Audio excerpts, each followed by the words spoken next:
Chapter 1. Kiss of Life. Memory was slow to return. At first there was only pain. The pain was total, everywhere, so that there was no room for memory. Then he remembered that before the pain there was a cloud. He could let himself go into that cloud, and there would be no pain. He needed only to stop breathing. It was so easy. Breathing only brought pain anyway. But the peace of the cloud was spoiled by the voice. The voice, which was a woman's voice, said, "Breathe. You must breathe, Paul." Something hit his chest hard, and then foul breath was forced into his mouth by unseen lips. The lips were dry, and the breath smelled of the stale wind in the tunnel of an underground railway. It smelled of old dust and dirt. He began to breathe again so that the lips would not return with their foul breath. Along with the pain, there were sounds. When the pain covered the shore of his mind like a high tide, the sounds had no meaning. "Breathe! You must breathe, Paul." When the tide went out, the sounds became words. He already knew that something bad had happened to him. Now he began to remember. He was Paul Sheldon. He smoked too much. He had married twice, but both marriages had ended in divorce. He was a famous writer. He was also a good writer. But he was not famous as a good writer. He was famous as the creator of Misery Chastain, a beautiful woman from 19th century England, whose adventures and love life now filled 8 volumes and had sold many millions of copies. He felt trapped by Misery Chastain, so he wrote Misery's Child. In the final pages of this book, Misery died while giving birth to a daughter. Her death made Paul free, and he immediately started to write a serious novel about the life of a young car thief in New York. He finished the novel late in January 1987. As usual, he finished it in a hotel in the mountains of Colorado.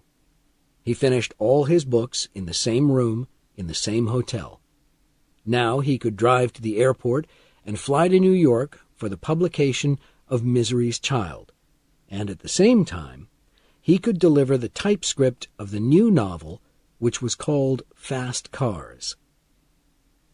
The weatherman on the radio said that the storm would pass to the south of Colorado. The weatherman was wrong. Paul was driving along a mountain road surrounded by pine forest when the storm struck. Within minutes, a thick layer of snow covered the road. The car's wipers were unable to keep the windows clear, and the tires couldn't grip the surface of the road. Paul had to fight to keep the car on the slippery road. Then, on a particularly steep corner, he couldn't control it. He had time to notice that the sky and the ground changed places in an unbelievable way. Then the dark cloud descended over his mind. He remembered all this before he opened his eyes. He was aware of the woman sitting next to his bed. When he opened his eyes, he looked in her direction. At first, he couldn't speak. His lips were too dry. Then he managed to ask, "Where am I?" "Near Sidewinder, Colorado," she said. "My name is Annie Wilkes." She smiled. "You know, you're my favorite author." Chapter 2. Tide of Pain. There was a question Paul wanted to ask. The question was, why am I not in a hospital? But by the time his mind was clear enough to form the question, he already knew better than to ask it. For 2 weeks, Paul drifted on the tide of pain. When the tide was out, he was aware of the woman sitting beside his bed. More often than not, she had one of his books, his misery books, open on her lap. She told him she had read them all many times and could hardly wait for the publication of Misery's Child. He soon learned that it was Annie Wilkes who controlled the tides. She was giving him regular doses of a pain-killing drug called Novril. When Paul was conscious more than he was unconscious or asleep, he knew that Novril was a powerful drug. He knew because he could no longer live without it. She was giving him 2 tablets every 4 hours, and by the time 3 or 3.5 hours had passed, his body was screaming for the relief which only the drug could bring. The most important thing he learned, however, during these first few weeks, when the tide of pain rolled in and out, was that Annie Wilkes was insane. Some part of his mind knew this even before he opened his eyes. Everybody in the world has a center. Whatever mood a person is in, whatever clothes he or she is wearing, we recognize that person because he or she has a solid basis. Even if we haven't seen someone for many years, we can still recognize him. Something inside him is permanent, and the same as it always was and always will be. All a person's other qualities turn round this center. Annie Wilkes occasionally lost her center. For periods of time which could last only a few seconds or longer, there was nothing solid in her. Everything about her was in motion, with no basis on which to rest. It was as if a hole opened up inside her and swallowed every human quality she possessed. She seemed to have no memory of these times.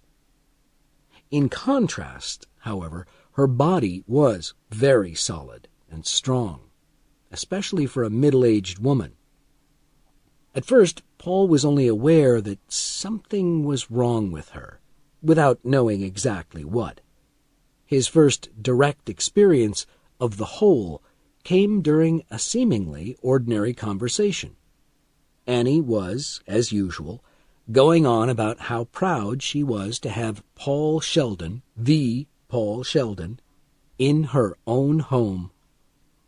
"I knew your face," she said, "but it was only when I looked in your wallet that I was sure it was you." "Where is my wallet, by the way?" asked Paul. "I kept it safe for you," she answered. Her smile suddenly turned into a narrow suspiciousness which Paul didn't like. It was like discovering something rotten in a field of summer flowers. "Why do you ask?" she went on. "Do you think I'd steal something from it? Is that what you think, Mr. Man?" As she was speaking, the hole became wider and wider, blacker and blacker.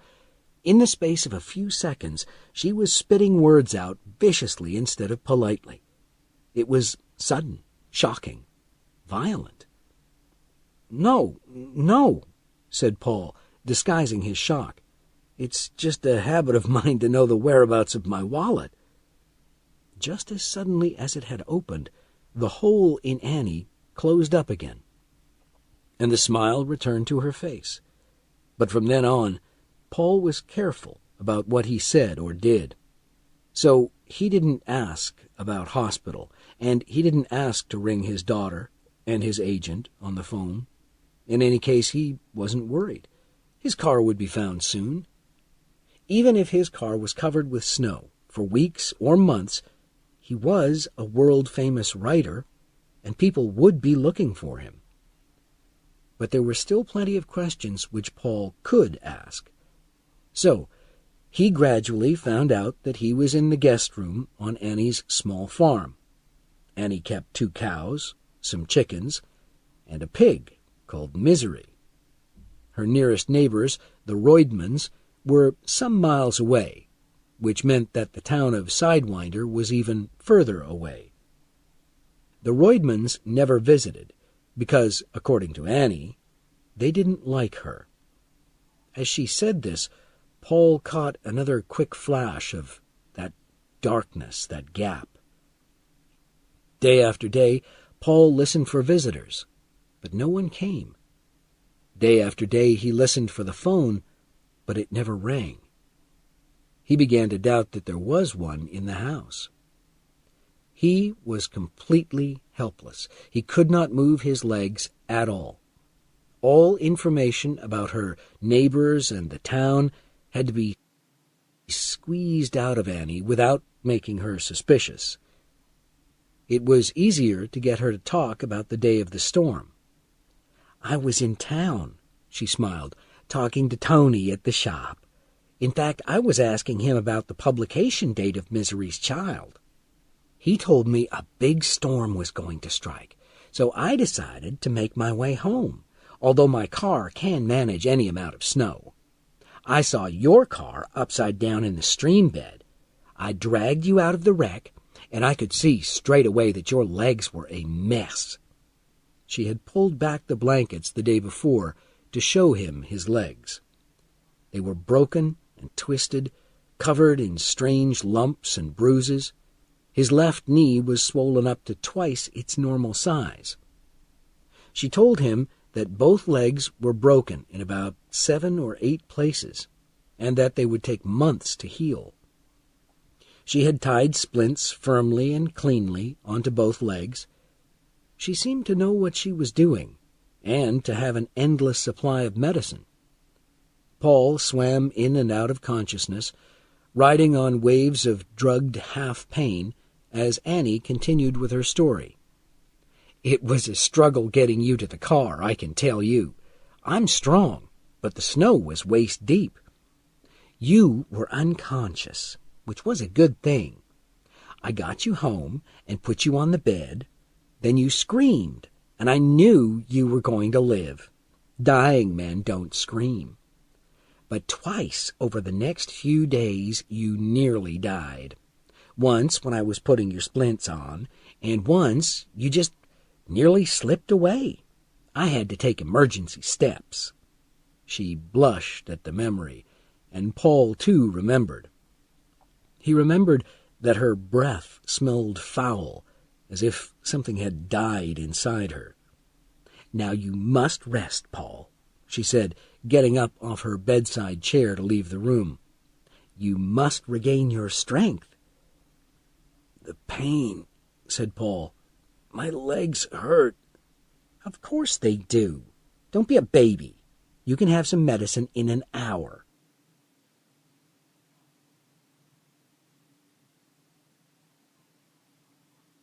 "Now, please. I need it now." He felt ashamed to beg, but his need for the drug made him do it. "No," she said firmly, "in an hour." Then, as she was leaving the room, she turned back towards him and said, "You owe me your life, Paul. I hope you remember that. I hope you'll keep it in mind." Then she left. Chapter 3. Call Me Annie. The hour passed slowly. He could hear her watching television. She reappeared as soon as it was 8 o'clock, with 2 tablets and a glass of water.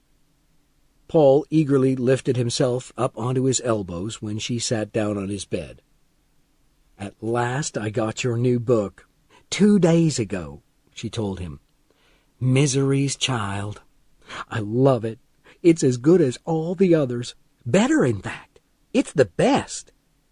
"Thank you," Paul said. He could feel the sweat on his forehead. "Please, my legs, very painful." "I knew she would marry Ian," she said, smiling dreamily. "And I believe Ian and Geoffrey will become friends again. Do they? No, don't tell me. I want to find out for myself." "Please, Miss Wilkes, the pain." "Call me Annie. All my friends do." She gave him the glass, but kept the tablets in her hand. Then she brought them towards his mouth, which he immediately opened, and then she took her hand away again. "I hope you don't mind," she said, "but I looked in your bag." "No, of course I don't mind. The medicine?" The sweat on his forehead felt first cold and then hot. Was he going to scream? He thought perhaps he was. "I see there's a typescript in the bag," she went on. She idly rolled the tablets from one hand to the other. Paul followed them with his eyes. "It's called Fast Cars. It's not a misery novel." She looked at him with faint disapproval, but it was mixed with love. It was the kind of look a mother gives a child. "Would you let me read it?" "Yes, of course." He tried to smile through the pain. "I wouldn't do anything like that without your permission, Paul. You know," she said, "I respect you too much for that. In fact, Paul, I love you." She blushed again, suddenly. One of the tablets dropped onto the blankets. Paul grabbed at it, but she was quicker. Then she went vacant and dreamy again. "Your mind. It's your mind I love, Paul." "No, please, read it," Paul said in desperation. "But—" "You see," Annie said, "you're good. I knew you must be good. No one bad could create Misery Chastain and breathe life into her." Now she suddenly put her fingers in his mouth, and he greedily sucked the tablets out of her hand without waiting for the water. "Just like a baby," she said, laughing. "Oh, Paul, we're going to be so happy here." And Paul thought, "I am in so much trouble here." Chapter 4. Bowl of Soup. The next morning she brought him a bowl of soup, which was his usual food these days. She told him she had read 40 pages of his typescript. She told him she didn't think it was as good as his others. "It's hard to follow," she complained. "It keeps jumping from one time to another." "Yes," said Paul, "that's because the boy is confused, so the changes in time reflect the confusion in his mind." He thought she might be interested in a writer's ways. "He's confused, all right," replied Annie. She was feeding him soup automatically and wiping the corner of his mouth with the tip of a cloth, like a true professional. He realized that she must once have been a nurse. "And he swears all the time? Nearly every word is a swear word?" "That's true to life, Annie, don't you think?" Paul asked. "People do talk that way in real life." "No, they don't," she said, giving him a hard look. "What do you think I do when I go shopping in town? Do you think I say, 'Now give me some of that swear-word bread and that swear-word butter'? And does the shopkeeper say, 'All right, Annie, here you swear-word are'?" Her face was as dark as a thunderstorm now, and she was shouting. It wasn't at all amusing that she couldn't bring herself to say the real words. This made the situation all the more threatening. Paul lay back, frightened. The soup bowl was at an angle in her hands, and soup was starting to spill out. "And then do I go to the bank and say, 'Here's one big swear-word check, and you'd better give me 50 swear-word dollars'? Do you think that when I was in court in Denver—" A stream of soup fell onto the blanket. She looked at it, then at him, and her face twisted. "Now look what you've made me do!" "I'm sorry." "I'm sure you are!" she screamed, and she threw the bowl into the corner. It broke into tiny pieces, and the soup splashed up the wall. Paul gasped in shock. She turned off then. She just sat there for maybe 30 seconds. During that time, Paul's heart seemed to stop. Gradually, she came back. "I have such a temper," she confessed like a little girl. I'm sorry," he said out of a dry throat. "You should be. I think I'll finish Misery's Child and then return to the other book afterwards." "Don't do that if it makes you angry," he said. I don't like it when you get angry. I do need you, you know." She did not return his smile. "Yes, you do. You do. Don't you, Paul?" She came back into the room 2 hours later. "I suppose you want your stupid medicine now," she said. "Yes," said Paul, and then remembered, "Yes, please." "Well, you're going to have to wait for me to clean up this mess," she said. "The mess you made." She took a bucket of water and a cloth over to the corner and started to clean up the soup. "You dirty bird," she said. "It's all dried now. This is going to take some time, I'm afraid, Paul." Paul didn't dare to say anything, although she was already late with his medicine and the pain was terrible. He watched in horror and fascination while she cleaned the wall. She did it slowly, deliberately. Paul watched the stain disappear. He couldn't see her face, but he was afraid that she had gone blank and would stay there forever, wiping the wall with the cloth. At last, after half an hour of growing pain, she finished. She got up. "Now," thought Paul, "now give me the medicine." But to his amazement, she left the room. He heard her pouring the water away and then refilling the bucket. She came back with the bucket and cloth. "Now I must wash all that soap off the wall," she said. "I must do everything right. My mother taught me that." "Oh, please, the pain. I'm dying."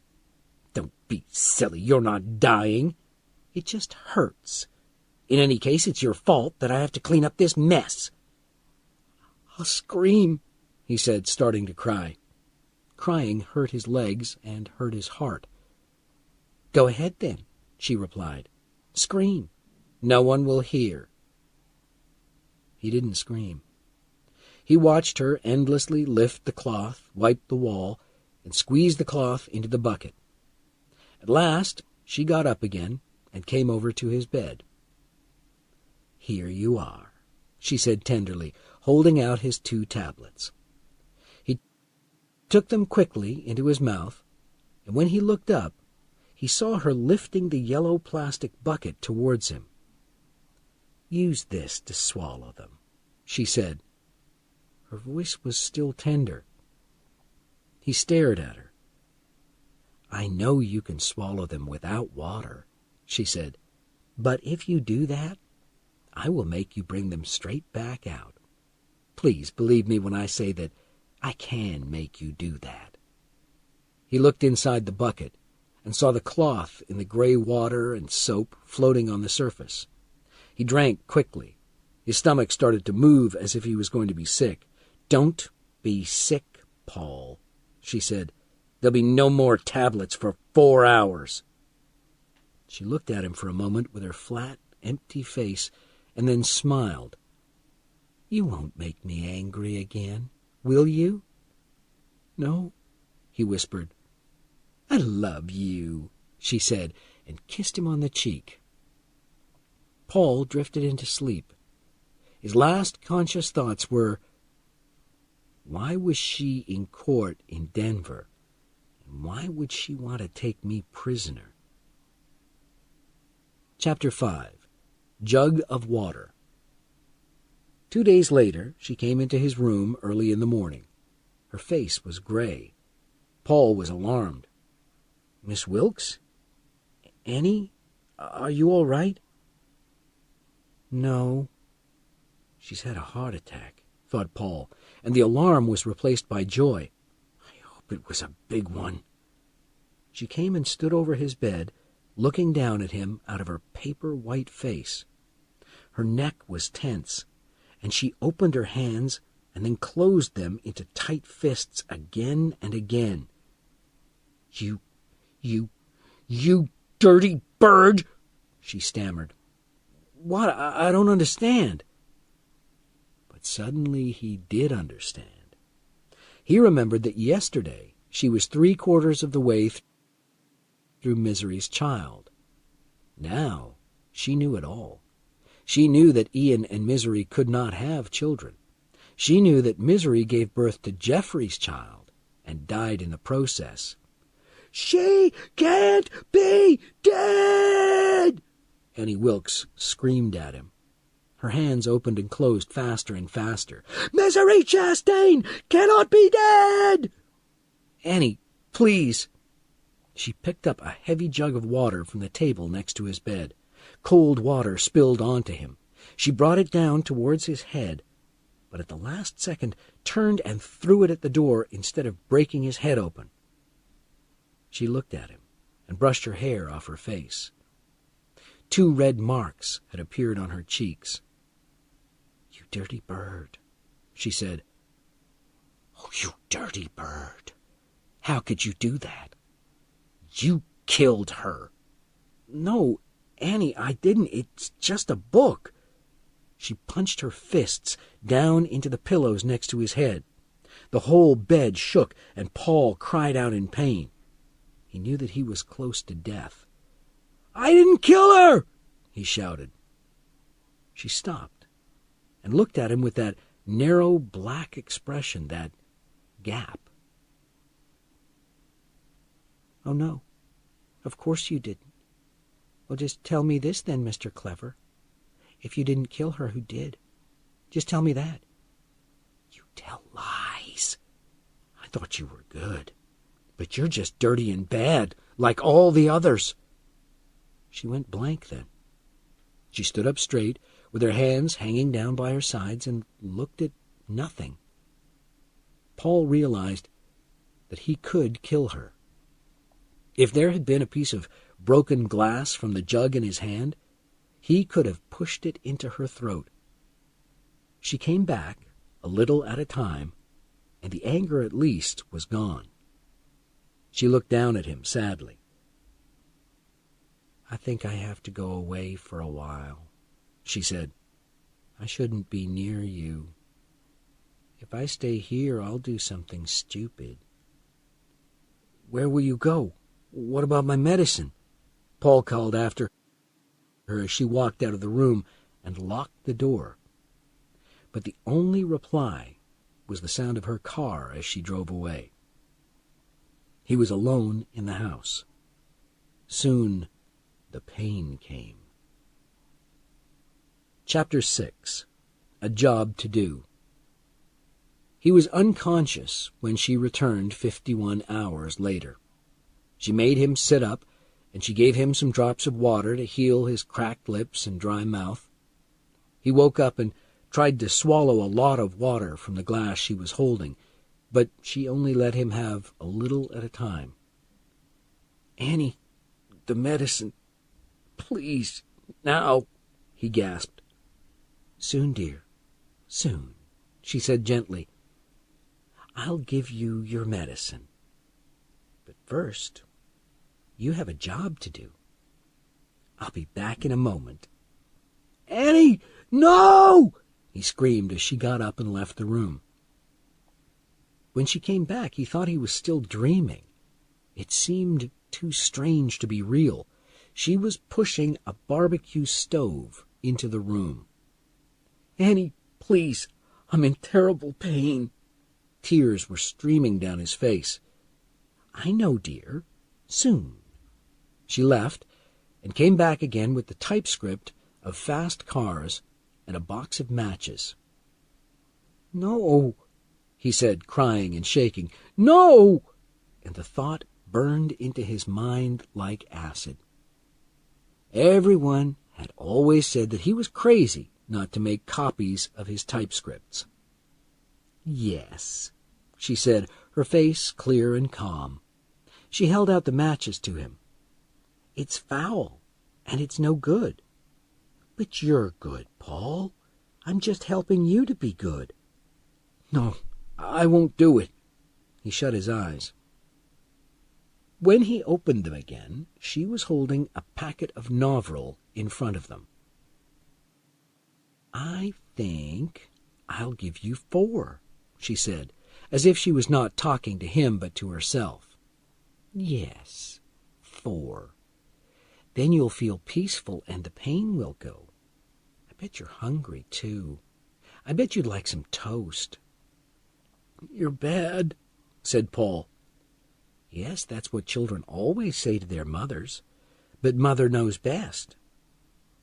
I'm waiting, Paul. You're being a very stubborn little boy. No, I won't do it. I'm not sure that you'll ever wake up if you lose consciousness again, she remarked. I think you're close to unconsciousness now. 190,000 words, 2 years' work. But more importantly, it was what he saw as the truth. No. The bed moved as she got up. I can't stay here all day. I hurried back to see you, and now you behave like a spoiled little boy. Oh, well, she sighed. I'll come back later. You burn it, he shouted. No, it must be you. When she came back an hour later, he took the matches. He remembered the joy of writing something good, something real. Annie, please don't make me do this, he said. It's your choice, she answered. So he burned his book. A few pages, enough to please her, to show her that he was good. Then she pushed the barbecue out again to finish the job herself. When she came back, she gave him 4 tablets of Novril, and he thought, I'm going to kill her. Chapter 7. No letter N. When he woke up from his drugged sleep, he found himself in a wheelchair. He realized that she was very strong. She had lifted him up and put him in the wheelchair so gently that he had not woken up. It hurt to sit in the wheelchair, but it was nice to be able to see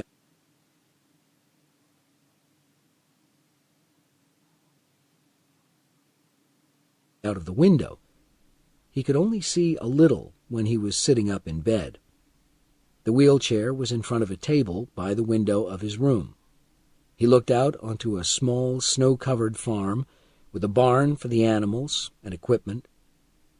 The snow was still deep, and there was no sign that it was going to melt yet. Beyond the farm was a narrow road, and then the tree-covered mountains. He heard the sound of a key in the lock. She came and fed him some soup. I think you're going to get better, she said. Yes. If we don't have any more of those arguments, I think you'll get healthy and strong. But Paul knew she was lying. One day his car would be found. One day someone, a policeman perhaps, would come and ask her questions. One day something would happen which would make Annie Wilkes frightened and angry.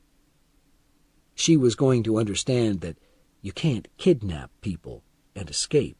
She was going to have to go to court again, and this time she might not leave the court a free woman. She was going to realize all this and be afraid. And so she was going to have to kill Paul. How long was it before the snow melted? How long before his car was found? How long did he have to live?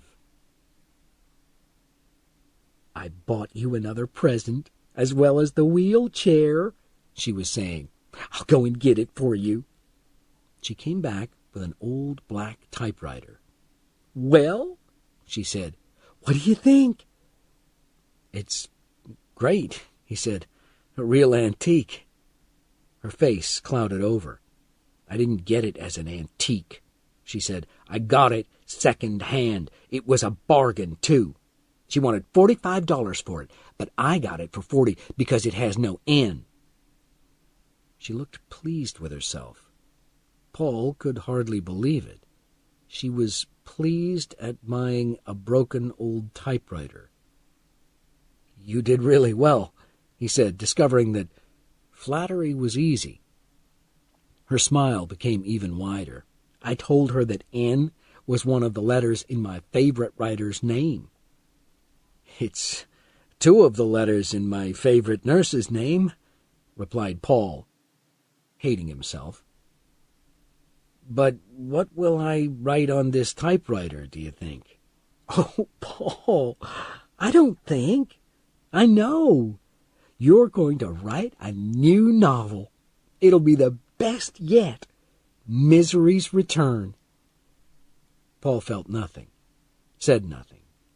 He was too surprised. But her face was shining with great joy, and she was saying, "It'll be a book just for me. It'll be my payment for nursing you back to health. The only copy in the whole world of the newest Misery book." But, Annie, Misery's dead. No, she's not. Even when I was angry at you, I knew she wasn't really dead. I knew you couldn't really kill her because you're good. Annie, will you tell me one thing? Of course, dear. If I write this book for you, will you let me go when I've finished? For a moment she seemed uncomfortable, and then she looked at him carefully. You talk as if I was keeping you prisoner, Paul. He didn't reply. I think, she said, that when you've finished, you should be ready to meet other people again. But she was lying. She knew that she was lying, and Paul knew she was lying too. The day he finished this new novel would be the day of his death. She started locking the door of his room whenever she left it. 2 mornings later, she helped him into his wheelchair and fed him a bigger breakfast than usual. You'll need your strength now, Paul. I'm so excited about the new novel. He rolled over to the table by the window and to the waiting typewriter. Thick snow was falling, and it was difficult to recognize objects outside. Even the barn was just a snow-covered lump. She came into the room carrying several packets of typing paper. He saw straight away that the paper was Carrossable Bond, and his face fell. "What's the matter?" she asked. Nothing, he said quickly. "Something is the matter," she said. "Tell me what it is." I'd like some different paper if you could get it." "Different from this? But this is the most expensive paper there is. I asked for the most expensive paper." "Didn't your mother ever tell you that the most expensive things are not always the best?" "No, she did not. What she told me, Mr. Clever, is that when you buy cheap things, you get cheap things." She was defensive now, and Paul guessed that she would get angry next. Paul was frightened, but he knew that he had to try to control her a little. If she always won, without any resistance from him, she would get the habit of being angry with him, and that would be worse. But his need for her and for the drug made him want to keep her happy. It took away all his courage to attack her. Annie was beginning to breathe more rapidly now, and her hands were pumping faster and faster, opening and closing. "And you'd better stop that, too," he said. "Getting angry won't change a thing." She froze, as if he had slapped her, and looked at him wounded. "This is a trick," she said. "You don't want to write my book, and so you're finding excuses not to start. I knew you would."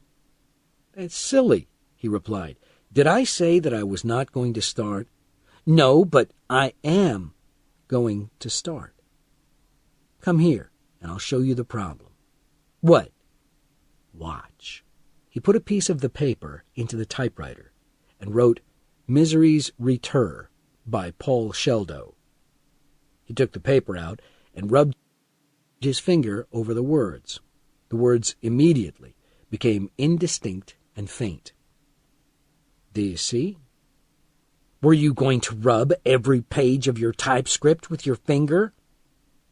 The pages rubbing against one another would be enough. "All right, Mr. Man," she said in a complaining voice. "I'll get your stupid paper. Just tell me what to get, and I'll get it." "But you must understand that we're on the same side." "Don't make me laugh," she said sarcastically. "No one has been on my side since my mother died 20 years ago." "You can think what you like," he said. "At any rate, you must believe that I'm on the book's side. If I type it on coercible bond, in 10 years' time, there'll be nothing left for you to read." All right, she said. "I'll go now." Paul suddenly remembered that it was time for his medicine soon, and he began to get nervous. Had he gone too far? Would she disappear for hours and hours? He needed his medicine. "Tell me what kind of paper to get," she said. Her face had turned to stone. He told her the names of some good kinds of paper. She smiled then, a horrible smile. "I'll go and get your paper," she said. "I know you want to start as soon as you can, since you're on my side." These last words were spoken with terrible sarcasm. "So I'm not even going to put you back into your bed. Of course it will hurt you to sit in the wheelchair for so long at first. Perhaps the pain will be so great that you have to delay starting to write. But that's too bad. I have to go, because you want your precious, stupid, Mr. Clever special paper." Suddenly her stony face seemed to break into pieces. She was standing at the door, on her way out, and she rushed across the room at him. She screamed and punched her fist down onto the swollen lump which was Paul's left knee. He threw his head back and screamed too. The pain streamed out from his knee to every part of his body. "So you just sit there," she said, her lips still pulled back in that horrible grin, "and think about who is in charge here and all the things I can do to hurt you. If you behave badly or try to trick me, you seem to think I'm stupid. But I'm not. And you can cry and shout all you want while I'm away because no one will hear you. No one comes here because they all think Annie Wilkes is crazy. They all know what I did. Although the court did say that I was innocent, there wasn't enough evidence, you see?" She walked back to the door and turned again. He screamed again because he expected another rush and more pain. That made her grin more widely. She left the room, locking the door behind her. A few minutes later he heard the roar of her car engine. He was left with his tears and his pain. Chapter 8. Secret Supplies. His next actions might seem heroic, he imagined, if someone looked at just the actions without seeing inside his mind. In immense pain, he rolled the wheelchair over to the door. He slid down in the chair so that his hands could touch the floor. This caused him so much pain that he fainted for a few minutes. When he woke up, he remembered what he was trying to do. He looked at the floor and saw the hairpins which he had noticed earlier. They had fallen out of Annie's hair when she had rushed at him. Slowly, painfully, he managed to pick them up. There were 3 of them. Sitting up again in the chair brought fresh waves of pain.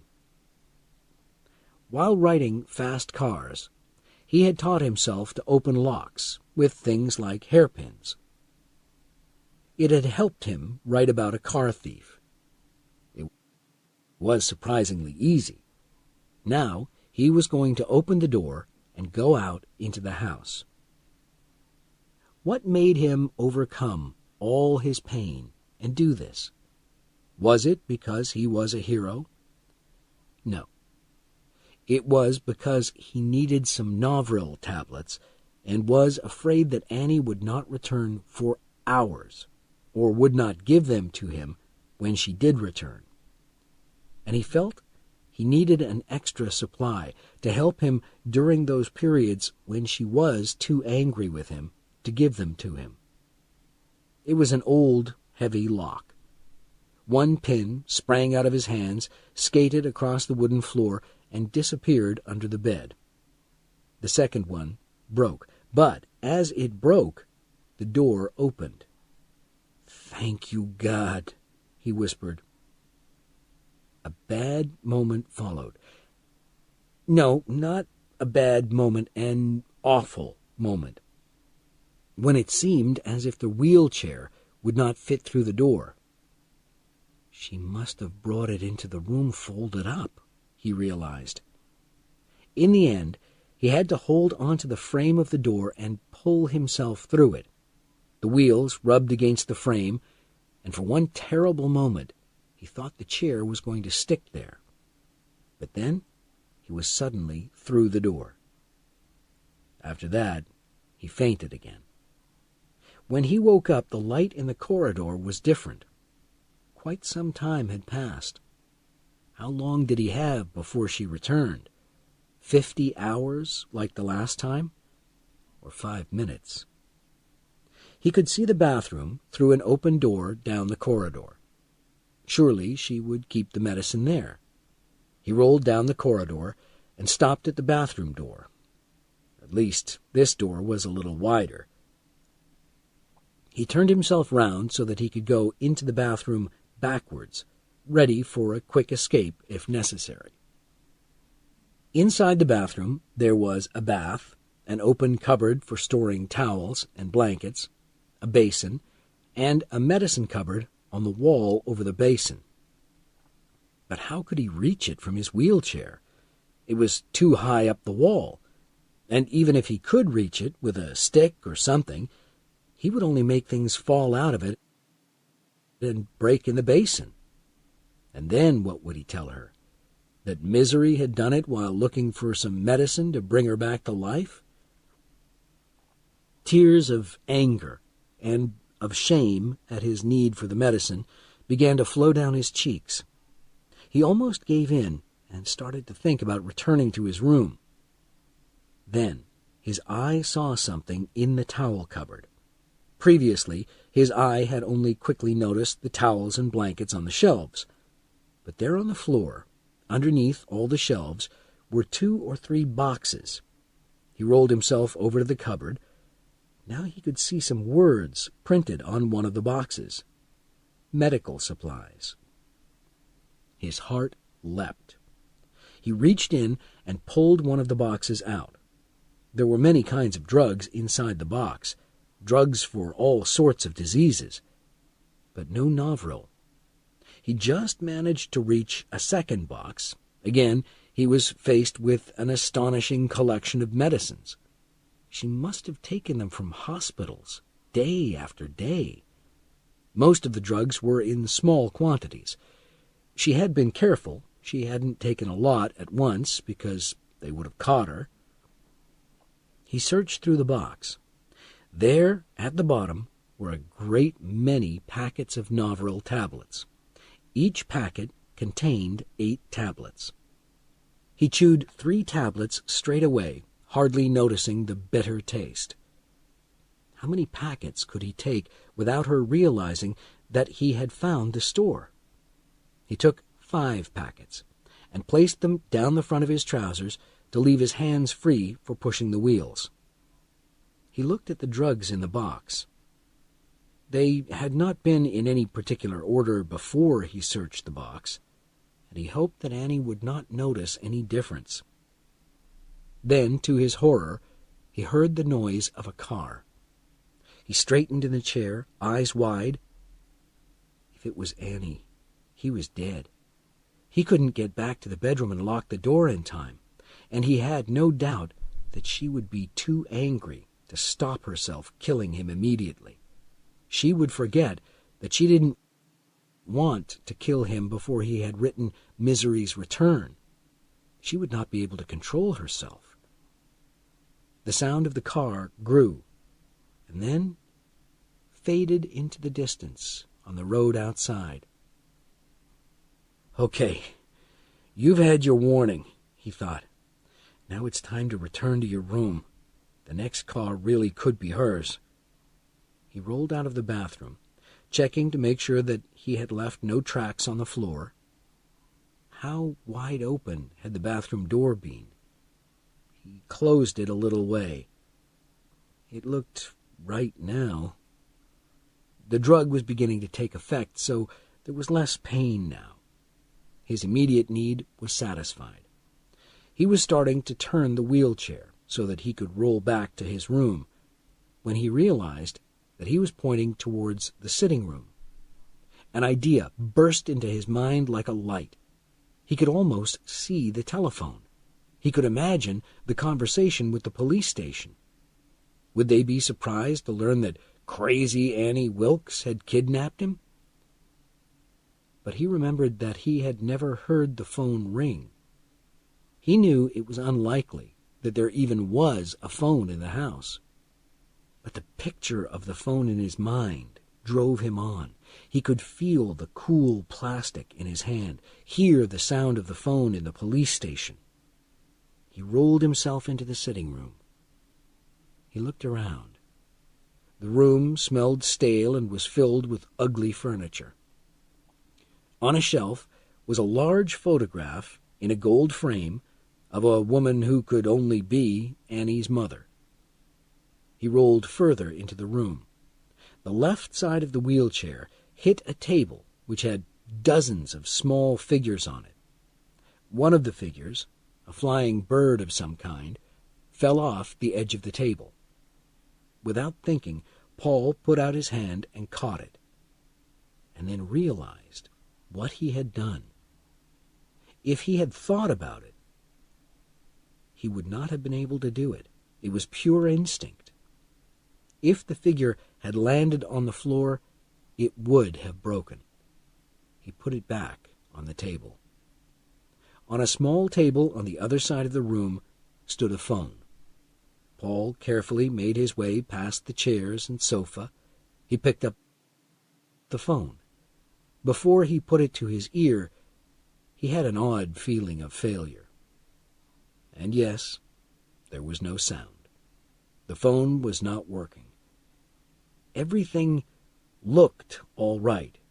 It was important for Annie to have things looking all right.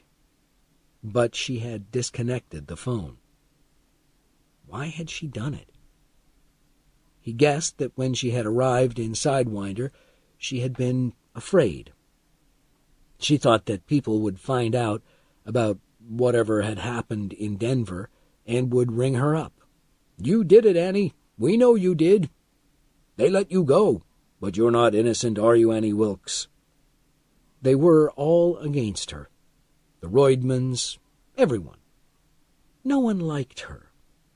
The world was a dark place full of people looking at her with suspicion and hatred. So it was best to silence the phone forever, just as she would silence him if she discovered that he had been in this room. Fear suddenly overcame him, and he turned the wheelchair around in order to leave the room. At that moment, he heard the sound of another car, and he knew that this time it was Annie. Chapter 9. Broken Hairpin. He was filled with the most extreme terror he had ever known, and he felt as guilty as a child who has been caught smoking a cigarette. He rolled the wheelchair out of the room as quickly as he could, pausing on the way only to look and make sure that nothing was out of place. He aimed himself straight at his bedroom door and tried to go through it at speed, but the right wheel crashed into the door frame. "Did you scratch the paint?" his mind shouted at him. He looked down, but there was only a small mark. Surely too small for her to notice.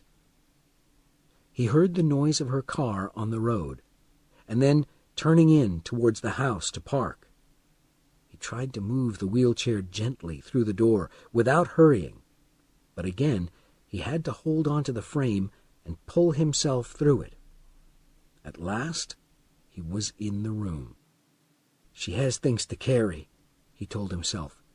It will take her time to get them out of the car and bring them to the house. You have a few minutes still. He turned himself round, grabbed the handle of the door, and pulled it nearly shut. Outside, she switched off the car's engine. Now he had only to push in the tongue of the lock with his finger. He heard a car door close. The tongue began to move, and then stopped. It was stuck. Another car door shut. She must have got the groceries and paper out of the passenger seat. He pushed again and again at the lock and heard a noise inside the door. He knew what it was. The broken bit of the hairpin was making the lock stick. "Come on," he whispered in desperation and terror. "Come on!" He heard her walking towards the house. He moved the tongue in and out, but the broken pin stayed in the lock. He heard her walking up the outside steps. He was crying now, sweat and tears pouring together down his face. "Come on, come on, come on, please!" This time the tongue moved further in, but still not far enough for the door to close. He heard the sound of the keys in her hand, outside the front door. She opened the door and shut it. At exactly the same time, the lock on Paul's door suddenly cleared, and he closed his door. Did she hear that? She must have. But the noise of the front door covered the noise of his door. "Paul, I'm home," she called cheerfully. "I've got your paper." He rolled over to the table and turned to face the door just as she fitted her key into the lock. He prayed that the broken pin would not cause any problems. It didn't. She opened the door. "Paul, dear, you're covered in sweat. What have you been doing?" she asked suspiciously. "I think you know, Annie. I've been in pain. Can I have my tablets now?" "You see," she said, "you really shouldn't make me angry. I'm sure you'll learn, and then we'll be very happy together. I'll go and get your pills now." While she was out of the room, Paul pushed the packets of Novril which he had taken as far as he could under the mattress of his bed. They would be safe there, as long as she didn't turn the mattress. She came back and gave him 3 tablets, and within a few minutes he was unconscious. He'd had 6 tablets now, and he was exhausted. When he woke up, 14 hours had passed, and it was snowing again outside. Chapter 10. Can you? It was surprisingly easy to start writing about misery again. It had been a long time, and these were hardly ideal circumstances, but Misery's world was cheap, and returning to it felt like putting on an old familiar glove. Annie put down the first 3 pages of the new typescript. "What do you think?" Paul asked. "It's not right," she said. "What do you mean? Don't you like it?" "Oh, yes, I love it. When Ian kissed her, and it was very sweet of you to name the baby after me." Clever, he thought. Not sweet, but maybe clever. "Then why is it not right?"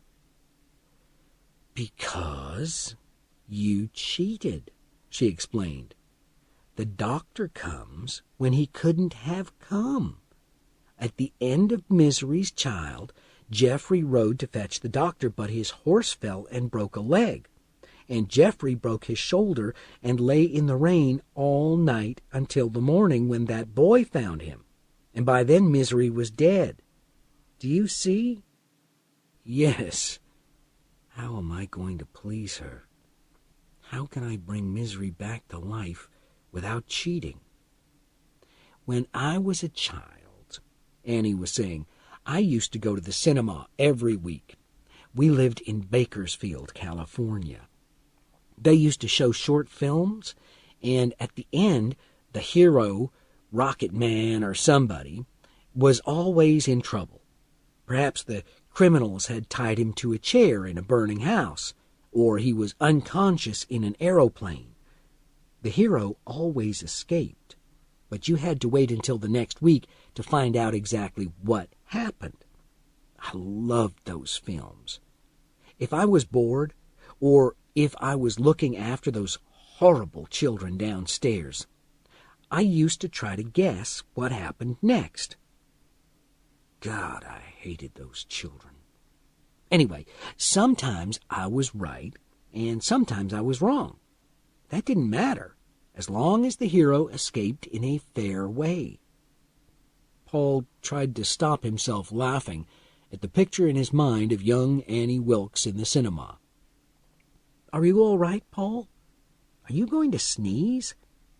Anyway, what I'm saying is that the way the hero escaped was often unlikely, but always fair. Then, one week, Rocket Man was in a car. He was tied up, and the car had no brakes. He didn't have any special equipment. We saw him in the film struggling to get free. We saw him still struggling while the car went off the edge of a mountain and burst into flames. I spent the whole week trying to guess what would happen, but I couldn't. How could he escape? It was really exciting. I was the first in the queue at the cinema the next week, and what do you think happened, Paul? Paul didn't know the answer to her question, but she was right, of course. He had cheated, and the writing had been wooden, too. The story always started by showing the ending from last week. So we saw Rocket Man in the car again, but this time, just before the car reached the edge, the side door flew open, and Rocket Man fell out onto the road. Then the car went over the edge. All the other children in the cinema were cheering because Rocket Man was safe. But I wasn't cheering, no. I stood up and shouted, "This is wrong! Are you all stupid? This isn't what happened last week. They cheated!" I went on and on, and then the manager of the cinema came and asked me to leave. "All right, I'll leave," I told him, "and I'm never coming back, because this is just a dirty cheat." She looked at Paul, and Paul saw a clear murder in her eyes. Although she was being childish, the unfairness she felt was absolutely real for her. The car went over the edge, and he was still in it. Do you understand that, Paul? Do you understand?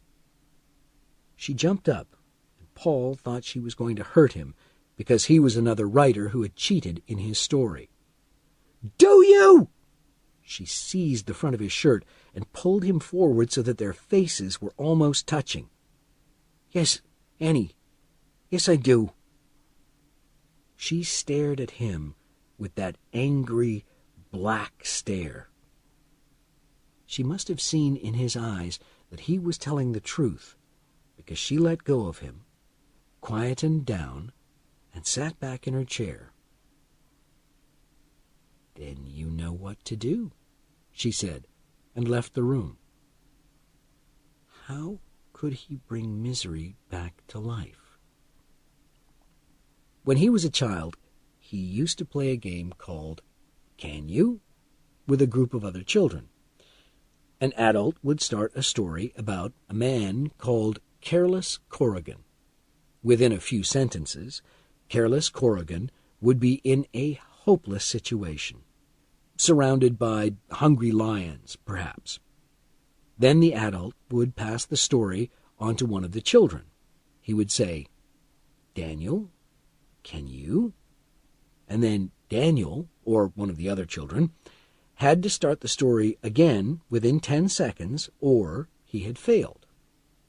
Once Daniel had told his story, explaining how Careless Corrigan escaped from the lions, the adult asked the other question, "Did he?"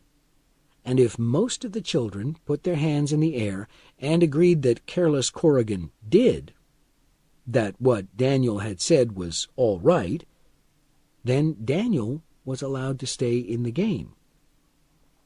The rules of the game were exactly the same as Annie's rules. The story didn't have to be likely, but it did have to be fair. As a child, Paul had always been good at the game. "So can you, Paul?" "Yes, I can. I'm a writer. I live and earn money because I can. I have homes in New York and Los Angeles because I can. There are plenty of people who can write better than I can, but when the question is, did he? Sometimes only a few hands go up for those people. But the hands go up for me, or for misery, which is the same thing, I suppose. Can I? Yes, you bet I can. I can't mend cars or taps. I can't be an electrician. But if you want me to take you away, to frighten you, to make you cry or make you smile, then yes, I can." 2 hours later, Annie came and stood at the entrance to his room. She stood for a long time, watching him work. He was typing fast, and he didn't even notice her standing there. He was too busy dreaming misery back to life. When he was working well, a hole seemed to open in the paper in front of him. He would fall through the hole into the world of Misery Chastain and her lovers. Chapter 11. Visitor.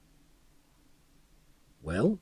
he asked several days later when she interrupted him. "Is it fair?"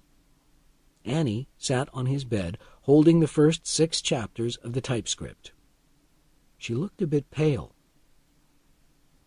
"Of course," she said, as if they both already knew the answer, which, he supposed, they did.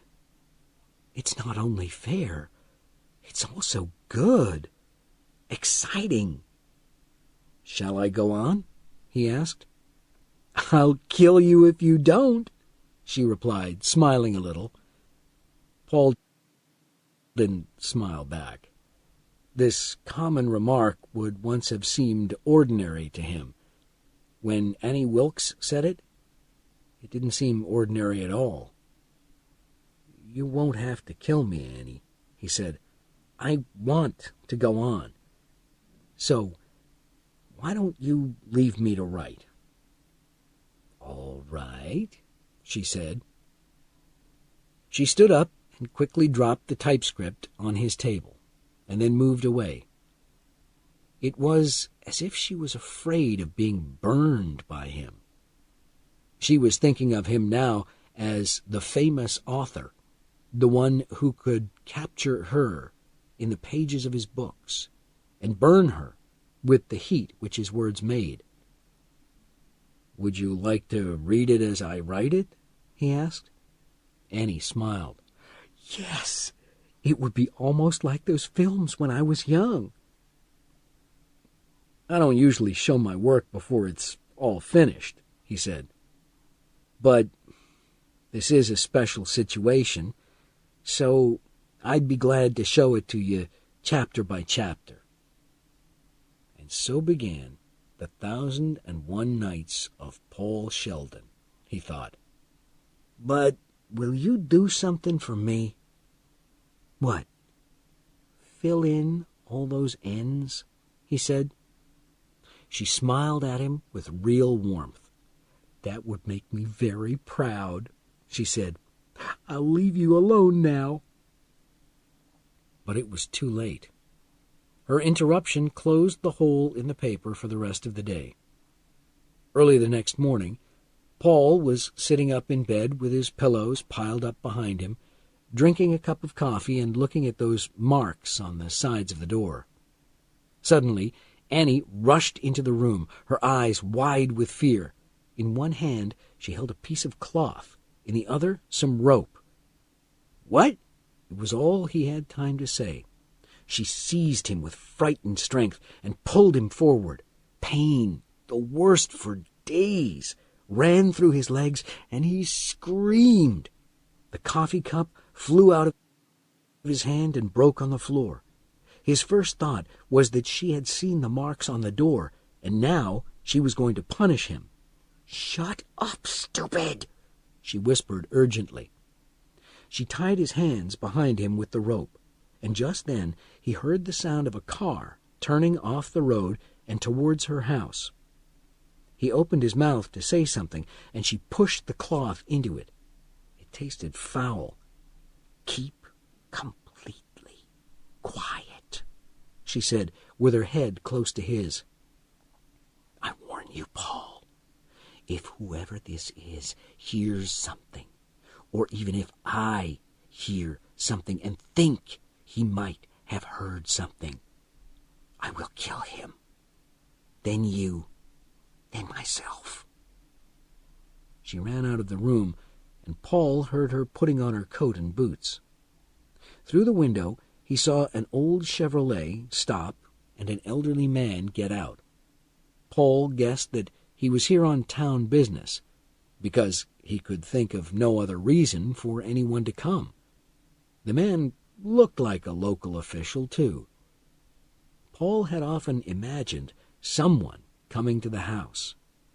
In his mind, there were several versions of what happened, but one thing was the same in every version. The visit shortened Paul's life. Annie hurried out of the house to meet the man. "Why not invite him inside, Annie?" thought Paul, trying not to choke on the cloth. "Why don't you show him what you keep inside the house?" The man pulled a piece of paper out of his pocket and gave it to Annie. He seemed to be apologizing.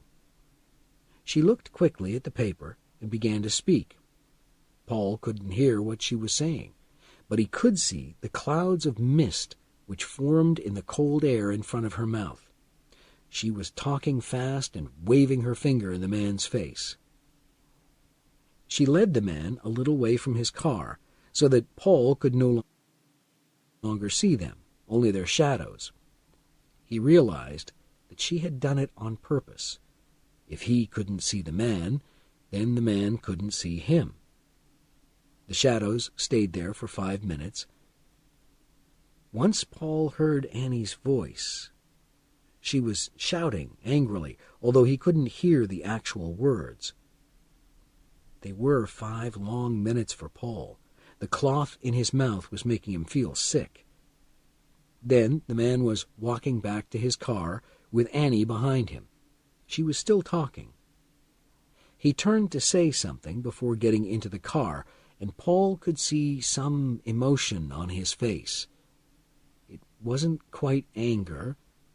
He was disgusted.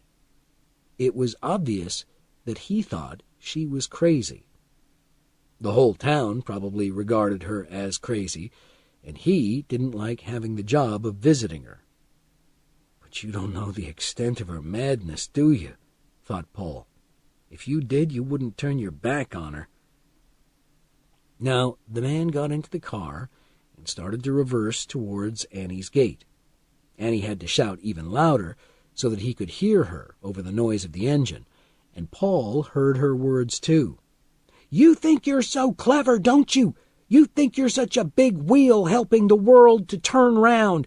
Well, I'll tell you something, Mr. Big Wheel. Little dogs go to the toilet all over big wheels. What do you think about that?"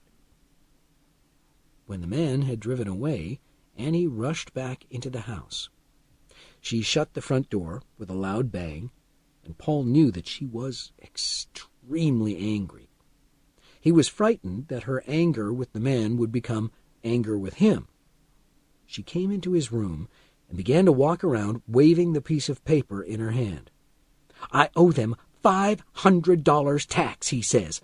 I haven't been paying the tax on my house, he says. Dirty tax, dirty lawyers. I hate lawyers." Paul choked and tried to speak through the cloth, but she didn't seem to notice. She was in a world of her own. $506, she shouted. "And they send someone out here to visit when they know I don't want anyone here. I told them. Now he says they'll take my house away from me if I don't pay soon." She absent-mindedly pulled the piece of cloth from his mouth, and Paul swallowed great mouthfuls of air in relief, trying not to be sick. "My hands," he gasped. "What? Oh, yes, sometimes you're such a baby." She pulled him forward again, which hurt again, and untied his hands. "I pay my taxes," she protested. This time, you've been keeping me so busy." "You forgot, didn't you, Annie? You try to make everything seem normal, but you forgot. This is the first time you've forgotten anything this big, isn't it? In fact, Annie, you're getting worse, aren't you? You're starting to get a little worse every day. Your blank periods are getting longer and happening more often. Mad people can usually manage their lives, and sometimes, as I think you know, they get away with some very nasty actions. But there's a border between manageable madness and unmanageable madness, and you're getting closer to it every day, and part of you knows it." Paul had a brilliant idea. "I owe you my life," he said, "and I'm just a nuisance to you. I've got about $400 in my wallet. I want you to have it." "Oh, Paul, I couldn't." She was looking at him in confusion and pleasure. Paul smiled and tried to look as sincere as possible. "It's yours," he said. "You saved 2 lives, you know, Misery's as well as mine. And you showed me that I was going wrong writing other kinds of books. $400 is nothing for all that. If you don't take the money, you'll make me feel bad." "Well, if you say so, all right," she said with a shy smile. "They all hate me, you know. They're all against me, Paul." "So you must pay their dirty taxes today," Paul said. "That'll show them. I bet there are other people in the town, the Roydmans, for example, who haven't paid their taxes for years. They're just trying to make you go, Annie." "Yes, I'll pay their stupid taxes," she said. "That'll teach them a lesson. I'll stay here and spit in their eyes." She went and fetched his wallet. The money was still in it, but everything which showed that it belonged to Paul Sheldon had gone. He remembered going to the bank and taking the money out. The man who had done that had felt good. He had just finished Fast Cars and was feeling younger than his age. His legs were not useless sticks. He gave Annie the money, and she bent over and kissed him on the lips. He smelled the foul smell which came from the rotten places inside her. "I love you," she said. "Would you put me in the wheelchair?" he said. "I want to write." "Of course, my dear," she replied. Then she left to go to town. While she was out, Paul unlocked the door. He now had 4 hairpins under the mattress next to the tablets, and tried to clean the marks on the doorframe. 3 weeks passed. Although there were times when he felt close to tears, Paul was, on the whole, curiously happy. He was enjoying writing the book. Usually, the most he could write was 2 or 3 pages a day, but he was sometimes writing 12 pages of Misery's Return in a day. He was living such a regular and healthy life. Annie was cooking him 3 meals a day. He wasn't drinking any alcohol or smoking cigarettes. He suffered from none of his usual headaches. He woke up in the morning, ate breakfast, worked, had lunch, slept for a while, worked again, ate again, and then slept like a baby all night long. There was nothing else for him to do, nothing to interrupt the routine. Ideas for the book were flooding into his mind. Can you? Yes, I can. Then the rain came, and everything changed. Chapter 12. Rat Trap. The beginning of April was fine. The sun shone from a clear blue sky, and it was warm enough to melt some of the snow. Mud and grass began to appear in Annie's field. Annie sometimes took Paul in his wheelchair out of the house at the back and let him sit in the sunshine and read a book. She sang while she worked around the house and laughed at jokes she heard on the TV. She left his door unlocked and open while she was in the house. Paul tried not to think of the snow melting and uncovering his car. The morning of the 15th, however, was windy and dull, and Annie changed. She didn't come into his room with his tablets until 9 o'clock, and by then he needed them quite badly, so badly that he nearly got some from under the mattress. Then, when she came, she was still in her night clothes, and she brought him only the tablets, no breakfast. There were red marks on her arms and cheeks, and her clothes were messy with spilled food. She dragged her feet along the corridor. Her hair was untidy, and her eyes were dull. Here. She threw the pills at him, and they fell into his lap. She turned to go, dragging her feet. Annie? She stopped without turning around. Annie, are you all right? No, she said carelessly, and turned to face him. She looked at him in that same dull way. She began to pinch her lower lip between her finger and thumb. She pulled it out and twisted it while pinching it hard. Drops of blood began to fall down her chin. She turned and left without speaking another word, before his astonished mind could persuade itself that he had really seen her do that. She closed the door and locked it. He heard her sit down in her favorite chair. There was silence. She didn't switch on the TV as usual. She was just sitting there. Just sitting there being not all right. Then there was a sound, a single sharp sound which was unmistakable. She had hit herself hard in the face. He remembered reading that when mad people start to become deeply, seriously depressed, they hurt themselves. This signals the start of a long period of depression. He was suddenly very frightened. She hadn't returned by 11 that morning, so Paul decided to try to get into the wheelchair by himself. He wanted to try to work. He succeeded, although it hurt him a lot, and he rolled over to the table. He heard the key in the lock. Annie was looking in at him, and her eyes burned black holes in her face. Her right cheek was swelling up, and she had been eating jam with her hands. She looked at him, and Paul looked back at her. Neither of them said anything for a while. Outside, the first drops of rain hit the window. "If you can get into that chair by yourself, Paul," she said at last, "then I think you can fill in your own stupid ends."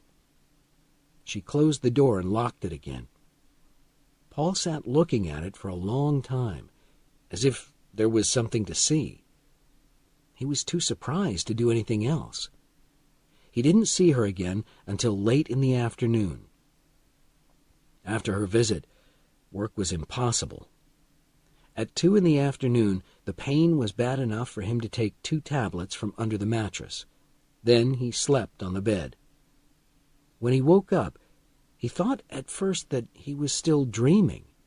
What he saw was too strange for real life. Annie was sitting on the side of his bed. In one hand, she held a glass full of Novril tablets, which she placed on the table next to his bed. In her other hand was a rat trap. There was a large gray rat in it. The trap had broken the rat's back. There was blood around its mouth, but it was still alive. It was struggling and squeaking.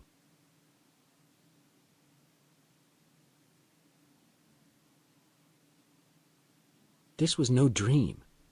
He realized that now he was seeing the real Annie. She looked terrible. Whatever had been wrong with her this morning was much worse by now. The flesh on her face seemed to hang as loosely as the clothes on her body. Her eyes were blank. There were more red marks on her arms and hands, and more food spread here and there on her clothes. She held up the trap. "They come into the cellar when it rains," she explained. "I put down traps. I always catch 8 or 9 of them. Sometimes I find others." She went blank then. She just stopped and went blank for nearly 3 minutes, holding the rat in the air. The only sounds were the rat's squeaks. "You thought things couldn't get worse, didn't you? You were wrong." "Drowned in the corners. Poor things." She looked down at the rat, and a tear fell onto its fur. Poor things." She closed one of her strong hands around the rat and began to squeeze. The rat struggled and whipped its tail from side to side. Annie's eyes never lost that blank, distant look. Paul wanted to look away, but couldn't. It was disgusting but fascinating. Annie's hand closed into a fist. Paul heard the rat's bones break, and blood ran out of its mouth. Annie threw the crushed body into a corner of the room. Some of the rat's blood was on her hand. "Now it's at peace," she said, and laughed. "Shall I get my gun, Paul? Maybe the next world is better for people, as well as for rats. People are almost the same as rats, anyway." "Wait for me to finish," he said. It was hard to speak. His mouth felt thick and heavy. "I'm closer to death than I've ever been in my life," he thought, "because she means it. She's as insane as the husband who murders his whole family before killing himself, and who thinks he is being a good husband and father." "Misery?" she asked, and Paul thought, or hoped, that there was a tiny sign of life in her eyes. "Yes." What should he say next? How could he stop her killing him? "I agree that the world's an awful place. I mean, I've been in so much pain these last few weeks, but—" "Pain?" she interrupted him. "You don't know what pain is, Paul. You haven't any idea at all." She looked at him with contempt. "No, I suppose not. Not compared with you, anyway." "That's right." "But I want to finish this book. I want to see what happens to Misery, and I'd like you to be here, too. Don't you want to find out what happens?" There was a pause. a terrible silence for a few seconds, and then she sighed. "Yes, I suppose I do want to know what happens. That's the only thing left in the world that I still want." Without realizing what she was doing, she began to suck the rat's blood off her fingers. "I can still do it, Paul. I can still go and get my gun. Why not now? Both of us together. You're not stupid. You know I can never let you leave here. You've known that for some time, haven't you? I suppose you think of escape like a rat in a trap, but you can't escape. You can't leave here. But I could go with you." Paul forced himself to keep his eyes looking straight into hers. "We all go eventually, don't we, Annie? But I'd like to finish what I've started first." She sighed and stood up. "All right. I must have known that's what you'd want, because I've brought you your pills. I don't remember bringing them. But here they are. I have to go away for a while. If I don't, what you or I want won't make any difference. I do things, you see. I go somewhere when I feel like this, a place in the hills. I call it my laughing place. Do you remember that I told you I was coming back from Sidewinder when I found you in the storm? I lied. I was coming back from my laughing place, in fact. Sometimes I do laugh when I'm there, but usually I just scream. How long will you be away, Annie?" "I don't know. I've brought you plenty of pills." "But what about food? Am I supposed to eat that rat?" She left the room, and he listened to her walking around the house, getting ready to go. He still half expected her to come back with her gun, and he didn't relax until he heard the car disappearing up the road outside. Chapter 13. No Way Out. 2 hours later, Paul unlocked his door with a hairpin, for the last time, he hoped. He was determined to escape. He had blankets and all his tablets in his lap. Sidewinder was downhill from here, and even if he had to slide all the way in the rain, he intended to try. Why hadn't he tried to escape before? Writing the book had become an excuse. It was true that it kept him alive, because it gave Annie a reason to want him alive. He was her pet writer, producing a book just for her. But it was also true that he was enjoying writing the book and didn't want to leave it. But now he didn't care. Annie could destroy the book if she wanted. He rolled himself into the sitting room. It had been tidy before, but now it was a mess. There were dirty dishes piled up on all the surfaces, empty containers of sweet things of all kinds, jam, ice cream, cake, biscuits, Pepsi-Cola, were everywhere. There was no sign of any spoons or forks. Annie used her hands when she was in this condition. There were splashes of ice cream on the floor and the sofa. The figure of the flying bird was still on the table, but most of the other figures had been thrown into a corner where they had broken into sharp little pieces. In the middle of the floor was an overturned vase of dead flowers. Underneath a small table lay a photograph album. Don't you know it's a bad idea to think about the past when you're feeling depressed, Annie? He rolled across the room. Straight ahead was the kitchen. On the right was the hall leading to the front door. He knew there was a door in the kitchen, and he hoped he might get out of the house that way. But first he wanted to check the front door. He might get a surprise. He didn't. There were 3 locks on the door. 2 of them were Krieg's, the best locks in the world. 1,000 hairpins would be useless. And Annie, of course, had the keys with her. He reversed down the hall and went into the kitchen. The room was not as much of a mess as the sitting room, although there was the smell of rotten food. Here it was the same story. The door had the same system of locks. Roidman's, stay out. Paul, stay in. He imagined her laughing. The windows were too high. Even if he did manage to break one and pull himself through, he would probably break his back falling onto the ground. Then he'd have to pull himself through deep mud and crawl up to the road in the hope of being found. It was not a good idea. Another door in the kitchen had no locks. Paul opened it and saw that it led down some steep stairs to the cellar. He heard the squeaking of rats and smelled the foul smell of rotten vegetables. He quickly closed the door. Paul felt desperate. There was no way out.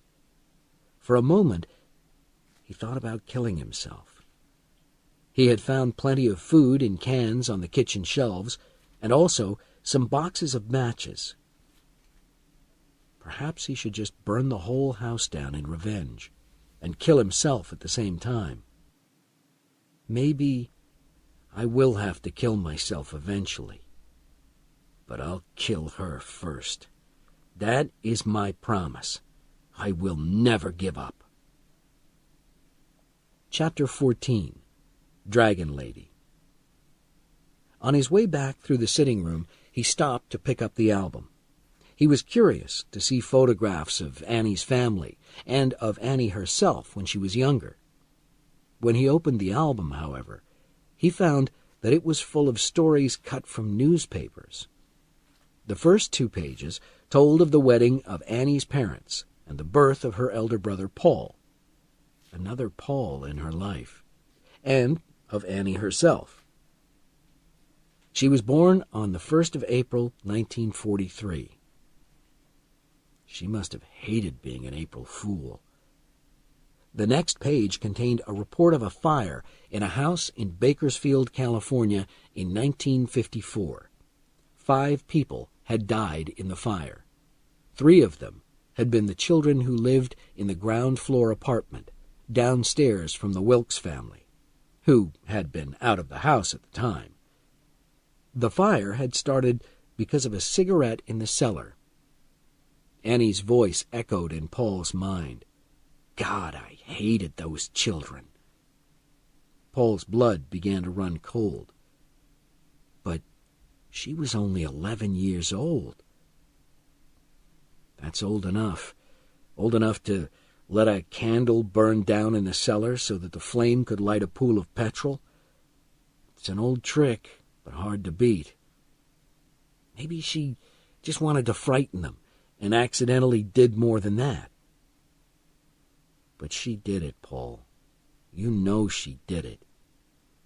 He turned the page and found a story about the death of Annie's father.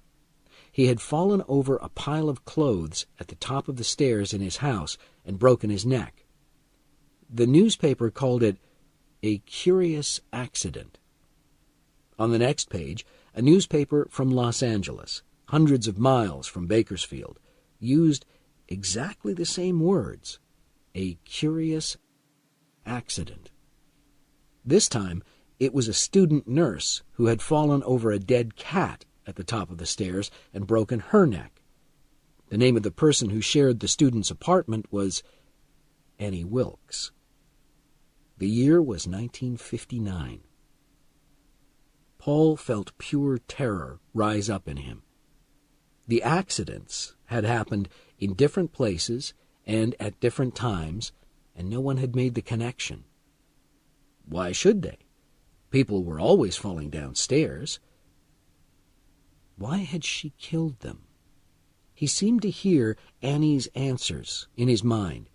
The answers were absolutely mad, and Paul knew they were right. I killed her because she played the radio late at night. I killed her because she let her boyfriend kiss her too much. I killed her because I caught her cheating. I killed her because she caught me cheating. I killed her to see whether I could. What does it matter? She was just a Miss Clever, so I killed her. The next page of the album showed that Annie had graduated as a nurse and had got a job at St. Joseph's Hospital in Pennsylvania. There followed several pages containing short newspaper reports of deaths at the hospital. There was nothing suspicious about any of these deaths. Most of the people were old and had been ill for a long time. Some were young, one was even a child, but they all had serious illnesses or injuries. And what were these reports doing in Annie's album? She had killed them all. The reports were so short that several could fit on a single page of the album, and the album was thick. Again, Paul asked the question, "Why, Annie? Why kill these people?" Again, he heard Annie's voice echoing in his mind. Because they were rats in a trap. And he remembered Annie's tears falling on the rat she held in her hand, while she said, "Poor, poor things." Over the next few years, she had moved from hospital to hospital around the country. The pattern in the album was always the same. First, the list of new hospital staff with Annie's name among them. Then pages of short reports of deaths. In 1978, 9 years ago, she had arrived at a hospital in Denver, Colorado. The usual pattern began again with a report of the death of an elderly woman. Then the pattern changed. Instead of reports of deaths, there was a report of Annie's marriage to a man called Ralph Duggan, a doctor. There was a photograph of the house they had bought outside Sidewinder in 1979. This house. Several months had passed without any killings. It was unbelievable, but Annie must have been happy. Then there was a report from August 1980 of their divorce. It was clear that he had divorced her rather than the other way round. He had understood something about her. Maybe he had seen the cat at the top of the stairs, the one he was supposed to fall over. Annie had torn into this report with a pen as she wrote vicious words across it, so that Paul had difficulty reading it. Annie moved to a hospital in Boulder, Colorado. It was clear that she was very hurt and very angry because the killings started again, and more often than before. The newspaper reports came every few days. God, how many did she kill? Why did nobody guess? At last, in 1982, Annie made a mistake. She moved to the childbirth department of the hospital. Annie had carefully kept a record of the whole story. Killing newborn babies is different from killing badly injured or seriously ill adults. Babies don't often die, and people notice if they do. Parents care as well, and Annie had started to kill even healthy babies. They must have all seemed to her to be poor, poor things by now that she was even crazier than before. 5 babies died between January and March 1982.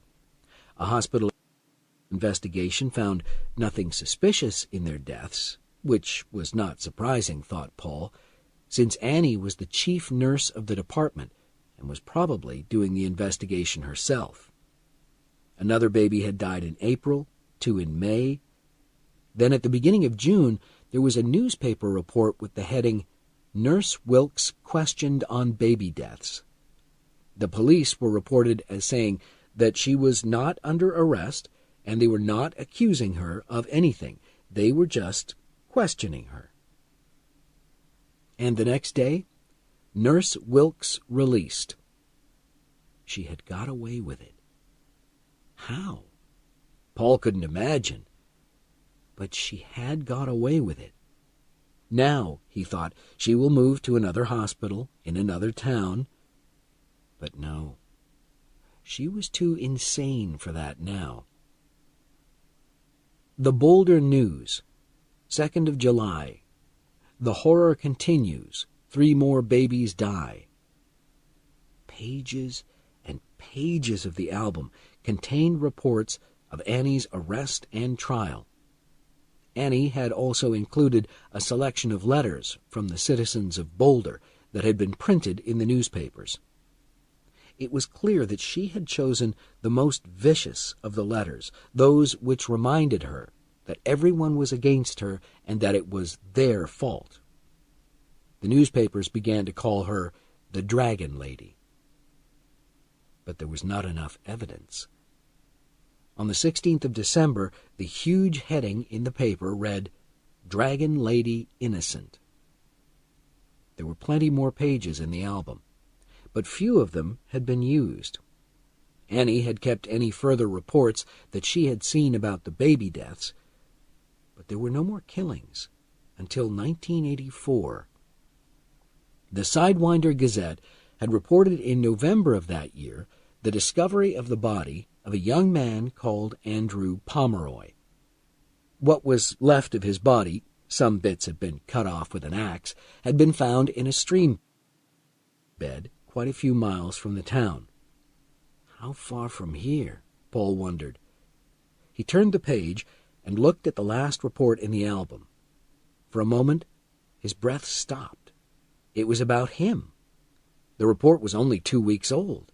It had been cut out from Newsweek and told how famous novelist Paul Sheldon, last seen 7 weeks ago in Boulder, Colorado, was missing. The reporter had interviewed Paul's agent, but she had not been worried, probably because she thought Paul was staying with a woman he had met. Well, that was true, thought Paul. He put the album down carefully so that Annie would not see that it had been moved. He felt sick and close to tears. Outside, the wind suddenly blew heavy rain against the house, and Paul jumped in fear. An hour later, full of novel, the wind seemed comforting rather than frightening. He was thinking, so there's no way out. You can't escape.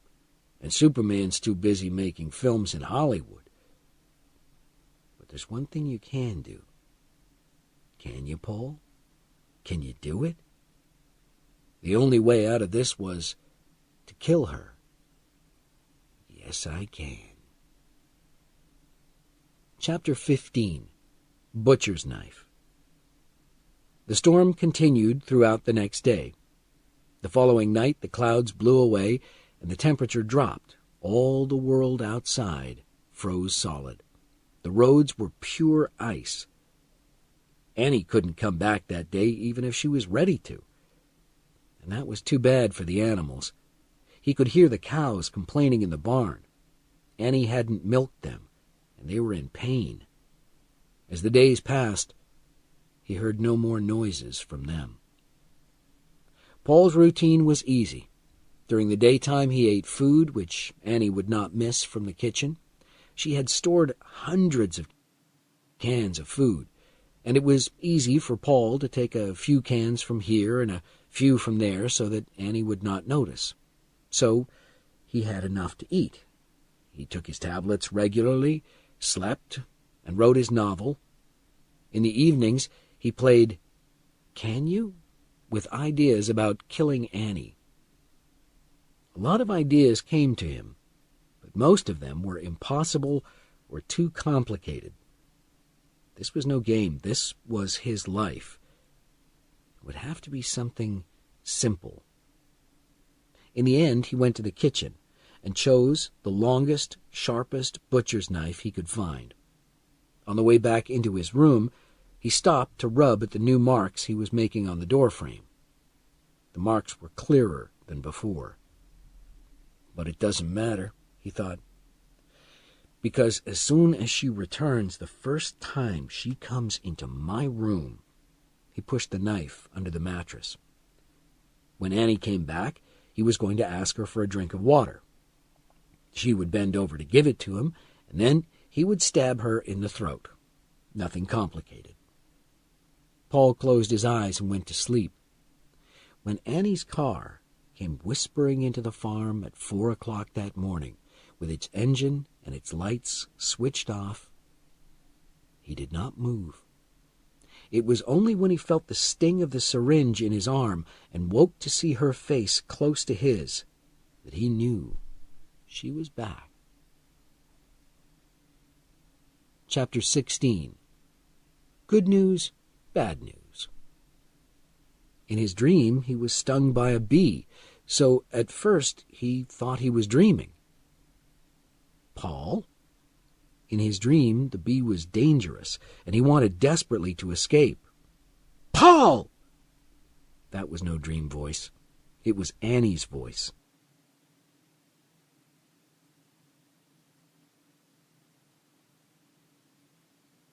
He forced his eyes open. She was standing there, in the shadows, as if she had never been away, wearing her ugly clothes.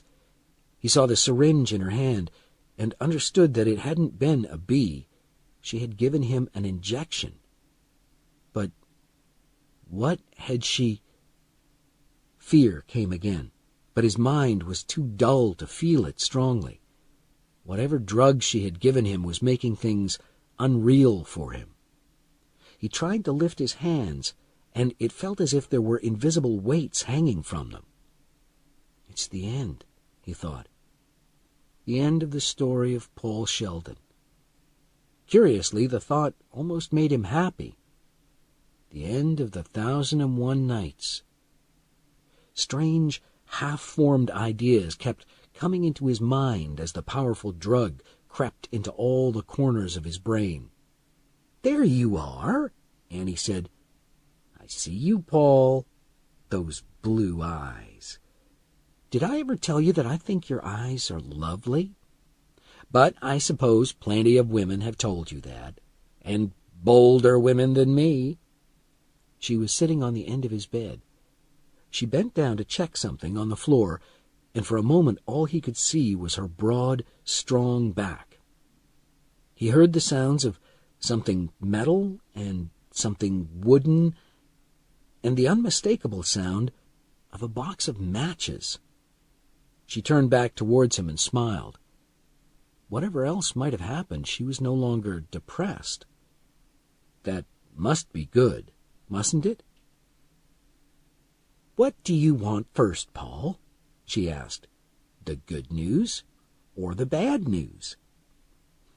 "Good news first." He managed a big foolish grin. "I suppose the bad news is that you don't really like the book." "I tried. I thought it was going well." She looked at him sadly. "I loved the book, Paul. Why do you think I asked you to fill in all the ends yourself? Because I don't want to read any more until the end. I don't want to spoil it." Paul's drugged grin widened. If she loved the book, she wasn't going to kill him. At least not yet. Annie smiled back at him.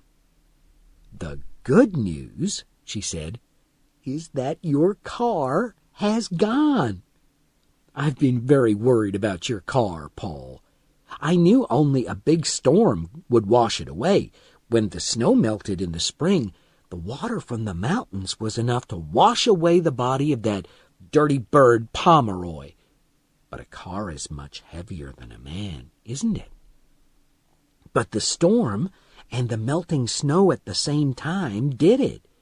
Your car has gone. That's the good news." Alarm bells rang in Paul's mind. Who was Pomeroy? Then he remembered, the young man in Annie's album. "Don't pretend, Paul," she said. I know you know about Pomeroy. I know you've read my album. I suppose I wanted you to read it. Otherwise, why would I have left it out? But I wanted to be sure. And when I came back, the hair was broken. Hair? He said faintly. Yes. I read about it somewhere. If you think someone has been looking through your belongings, you stick some hair over the drawers or the book or whatever. Then if the hair is broken or moved, you know that someone has been there. Again she bent over the end of the bed.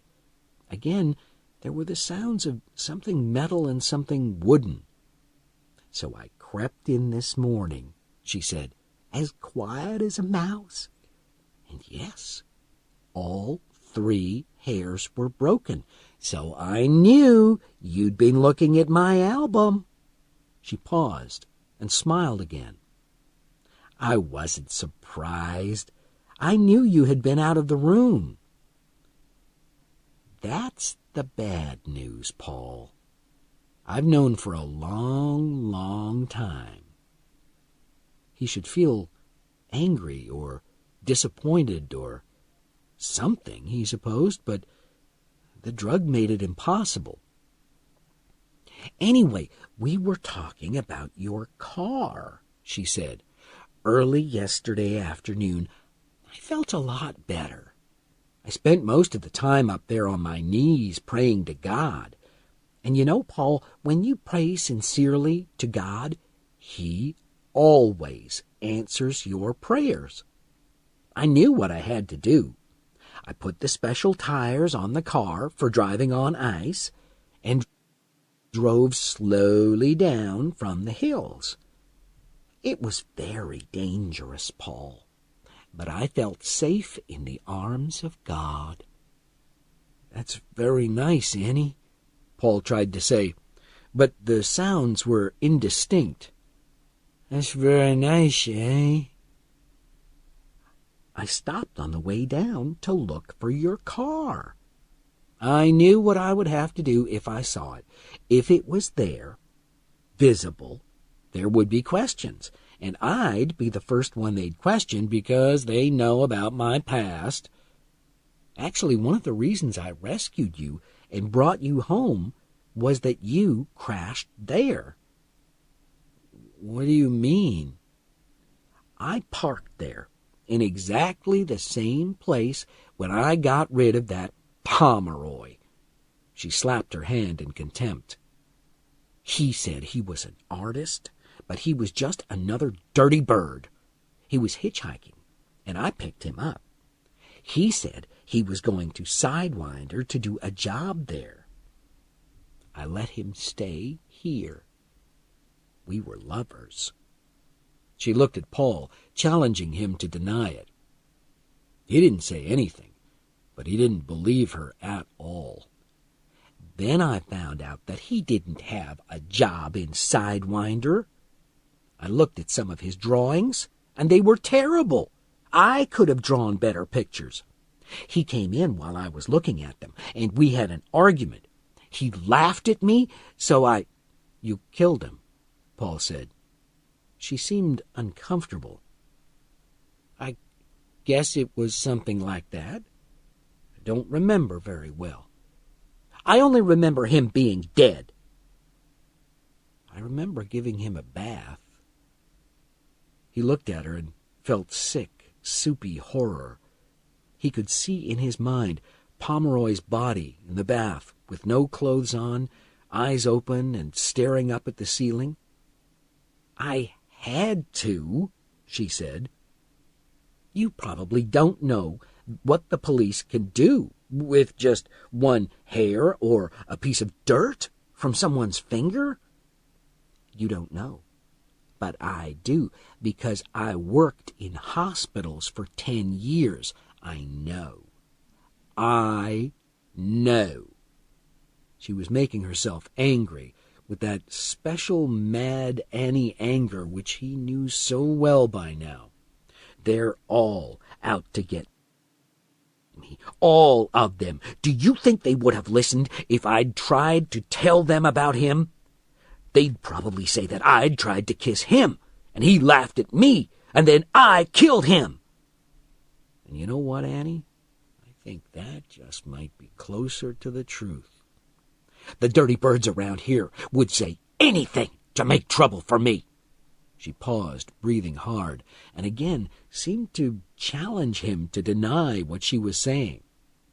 I washed him, what was left of him, and drove up into the hills. I parked and carried him about a mile into the woods. I didn't hide him or anything.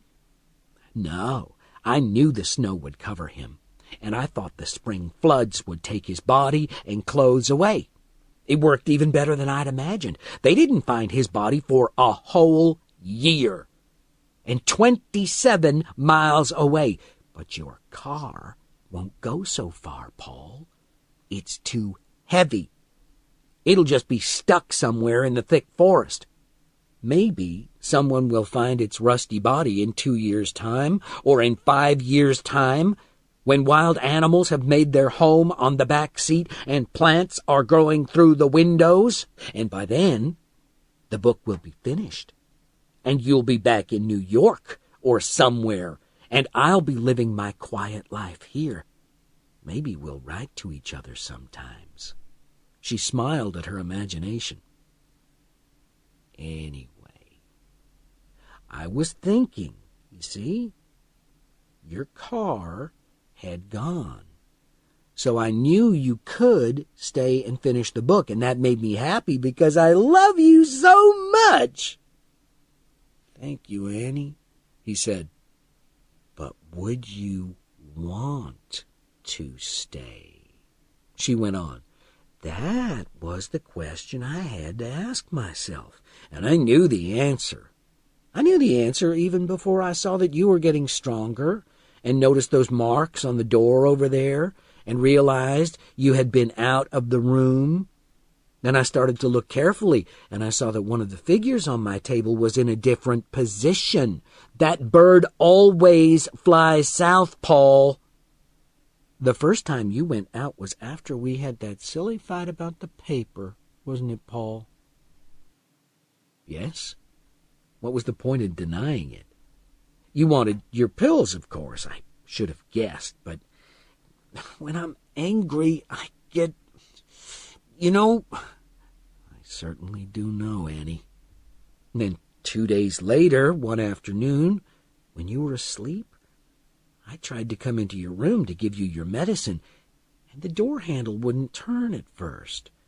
There was a noise inside it, as if something was loose, so I gave you some stronger medicine to make sure that you wouldn't wake up, and I took the whole lock and handle off the door, and look what I found.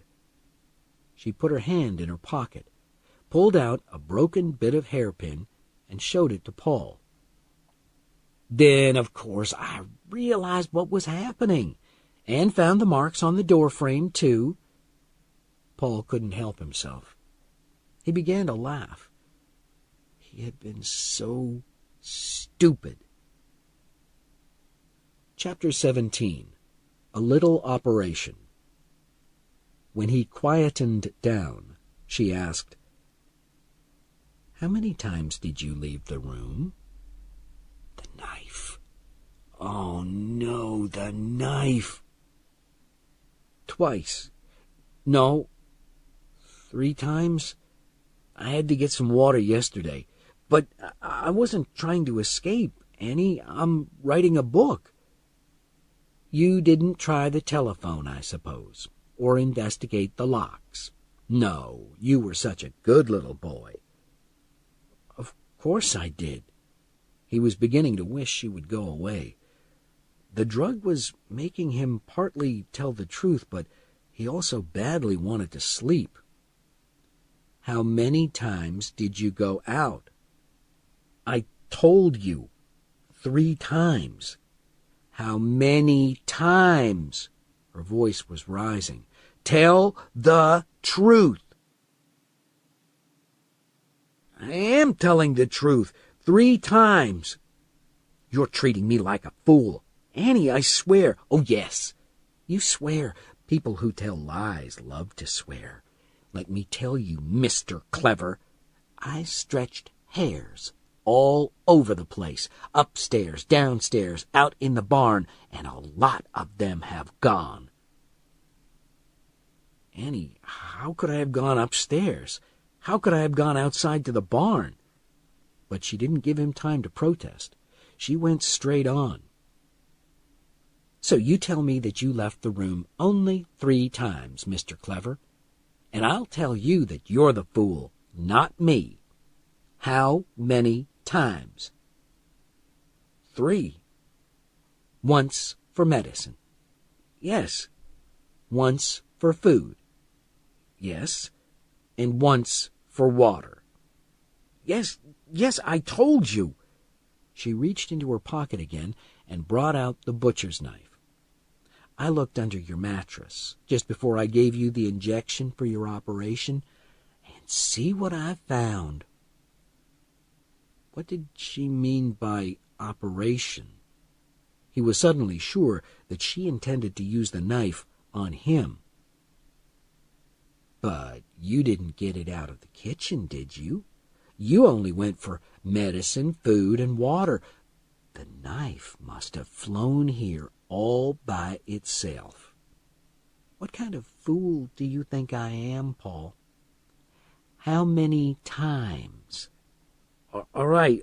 I got the knife when I went for water. But, Annie, what did you mean by operation? I think you went 7 times, she said. Yes, if that's what you want to hear, I left the room 7 times, Paul said. He was angry now because he was frightened.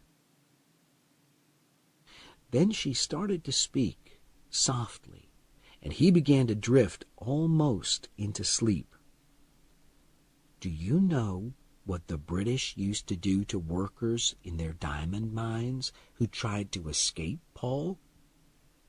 They killed them, I suppose, he said, still with his eyes closed. Oh, no, she replied. That would be like throwing away a whole car just because some little thing went wrong. No, they still needed them for the mines, so they just made sure that they couldn't run away again. They performed a little operation, Paul, and that's what I'm going to do to you. It's for your own good. Please try to remember that. The ice-cold wind of fear blew over Paul's body, and his eyes flew open. She got up from the bed and pulled back the blankets so that his legs and feet were uncovered. No, he said. No, Annie, whatever it is you're planning, we can talk about it, can't we? Please, you don't have to. She bent over and picked up some things from the floor. When she straightened up, she was holding an axe in one hand and a blow lamp in the other. The blade of the axe shone dully. She bent down again and picked up the box of matches and a bottle of dark liquid. Annie, no! He screamed. Annie, I'll stay here. I promise. I won't even get out of bed. I'll do whatever you say. It's all right, she said, and her face now had that blank look. Some part of his mind, which was not filled with fear, knew that when this was over, she would remember hardly anything at all about it. This was the woman who graduated in 1966, and now, in 1987, told him that she had been a nurse for only 10 years. She probably hardly remembered killing all those babies. He suddenly knew that this was the axe she had used on Pomeroy. He continued to scream. He tried to turn over as if he could get away from her, but his broken legs and drugged body refused to obey. Annie poured some of the liquid onto his left ankle and some more onto the blade of the axe. The smell reminded Paul of doctor's offices in his childhood. There won't be much pain, Paul. It won't be bad. Annie, oh, Annie, please, no, please don't, Annie. I swear to you I'll be good. I swear to God I'll be good. Please give me a chance to be good, Annie. Please let me be good. Just a little pain, Paul, and then this unpleasant matter will be behind us. She threw the empty bottle over her shoulder, her face completely blank now. She seized the axe in both hands and moved her feet so that she was standing firmly on the floor. Annie, oh, please, please don't hurt me. Don't worry, she said, and her eyes were gentle. I'm a nurse. The axe whistled through the air and buried itself in Paul Sheldon's left leg just above the ankle. Pain exploded in his body. Blood splashed her face and the wall. He heard the blade rub against the bone as she pulled it free. He looked down and saw his toes moving.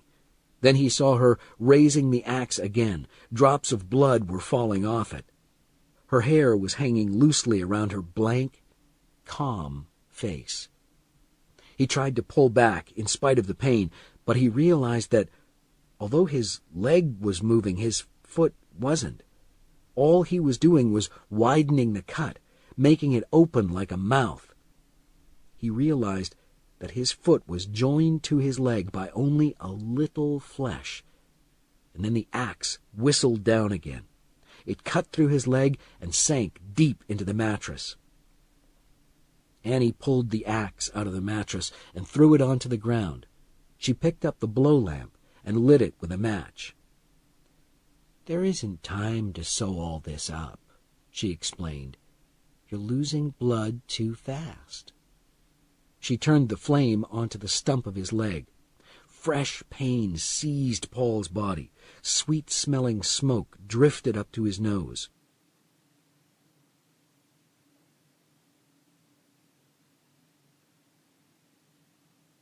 Nearly finished, she said. The blankets were burning now. Annie bent down again and picked up the yellow bucket. She poured water over the flames. Paul screamed again. Annie stood and looked at him. You'll be all right, she said. Her eyes seemed to move round the room aimlessly. It was a relief for her to notice something on the floor. I'll just get rid of the rubbish, she said. She picked up Paul's foot. The toes were still moving. She started to walk out of the room, and then turned and said, Don't blame me for this. It was your own fault. Paul dived into the cloud, hoping that it would bring death this time, not just unconsciousness.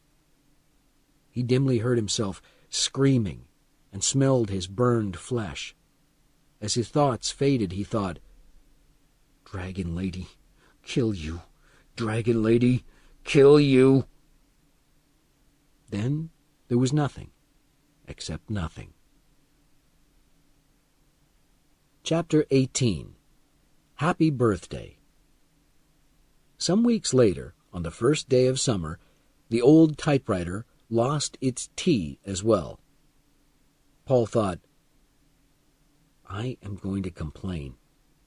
I am not just going to ask for a new typewriter. I am going to demand one. I know she can afford it. Of course, he would ask Annie for nothing, and certainly would not demand. Once there had been a man who would at least have asked. That man had been in much more pain, but he still would have asked. He had been that man, and he supposed he ought to be ashamed, but that man had two big advantages over this one. That man had 2 feet and 2 thumbs. Paul sat quietly for a moment, staring at the typewriter, and then simply continued to type. It was better that way. Better not to ask, better not to protest. Annie had become too strange. He had known for a long time what she was capable of doing, but these days he couldn't guess what would make her do it. So he continued to work, but after 5 or 6 pages the typewriter lost the letter E, the most common letter in the English language. Paul could hardly believe it. What shall I do now? He thought. But, of course, the answer was obvious. He would write by hand. But not now. The hole in the paper, the hole through which Misery and Ian and Geoffrey lived, had closed with a crash. He listened to the sound of the lawnmower outside. Annie had a lawnmower which was like a small tractor. As soon as he thought of Annie, he remembered the axe, rising and falling, her calm face splashed with his blood. He remembered every word she had spoken, every word he had screamed, every sound and movement. Why couldn't he forget? You're supposed to forget, aren't you? People who have car crashes forget what happened and are surprised when they wake up in hospital. So why couldn't he forget? Because writers remember everything, Paul, especially the things that hurt. If you point to a writer's scars, he will tell you the story of every small one. From the big ones, you get novels. Perhaps memory would heal him. But why should he bother to remember? She had done it, and all the time between then and now had been painful and boring, except when he had worked on his silly book in order to escape feeling pain and being bored. There was no point in remembering. No point in anything. But there was. The point was Misery, because Misery kept him alive. As long as he was writing the book, Annie let him live. But he wasn't writing the book for Annie. He wasn't writing the book to please Annie, but to escape from her. And then he realized that as long as he was writing the book, he let himself live too. He could have died that day, the day of the axe, but he didn't. And he didn't because he wanted to finish the book. It wasn't just Annie. He wanted to know what happened too. He was a writer, and writers remember everything, so he let himself remember. This time, the cloud had been darker, thicker, smoother. There was a feeling not of floating, but of sinking. Sometimes thoughts came, and sometimes, dimly, he heard Annie's voice. She sounded afraid. "Drink this, Paul. You've got to." How close had he come to sinking on the day of the axe? He didn't know, but he felt almost no pain during the week after the operation, which seemed to show that he was close to death. So did the fear in Annie's voice. He had lain there, hardly breathing, and what brought him out of it, out of the cloud, was Misery. The book was unfinished. Paul didn't know what the ending was going to be, and he didn't know how some of the details fitted together. He never knew everything about the novels he wrote. He always waited to find out, as eagerly as any reader. And this meant that there were unfinished questions in his mind. Those questions worried him. And so he came out of the cloud to find out what would happen to Misery. He chose to live.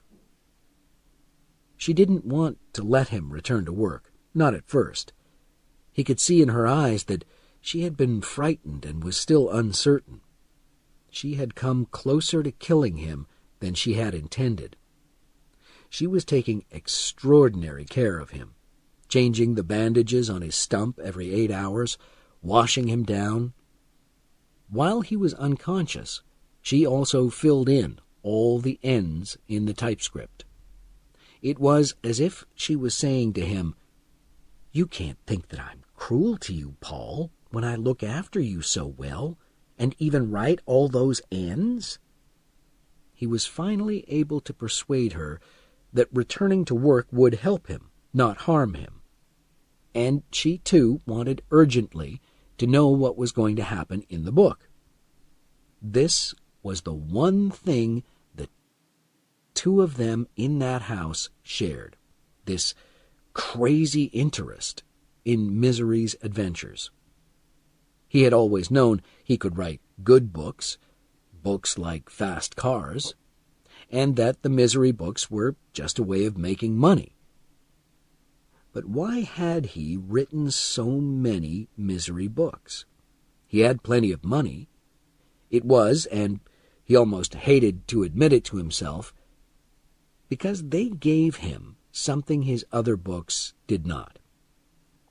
The Misery books gave him the excitement of needing to know what would happen in the adventure. He shared this with his millions of readers, who eagerly turned the pages. He shared this with Annie. It was crazy.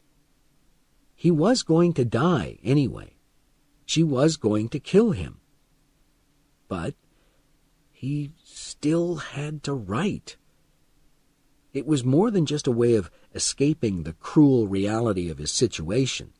He had to find out how the story would end. And it was the best Misery novel he had ever written, just as Annie had said it would be. At first, sitting and typing were extremely painful, and he could work only for short periods of time. The pain in his stump would burst into flame, and it would flash through his body. But gradually he was able to work more, and he was right. He did regain some strength. He would never be the man he had been in the past, but he did recover some health. One day Annie had come in with some ice cream. Although he didn't like it, he forced himself to eat it for fear of angering her. There was something about her that day which worried him. It was as if she was pretending to be cheerful, and then she came out with it, the reason for the gift of the ice cream.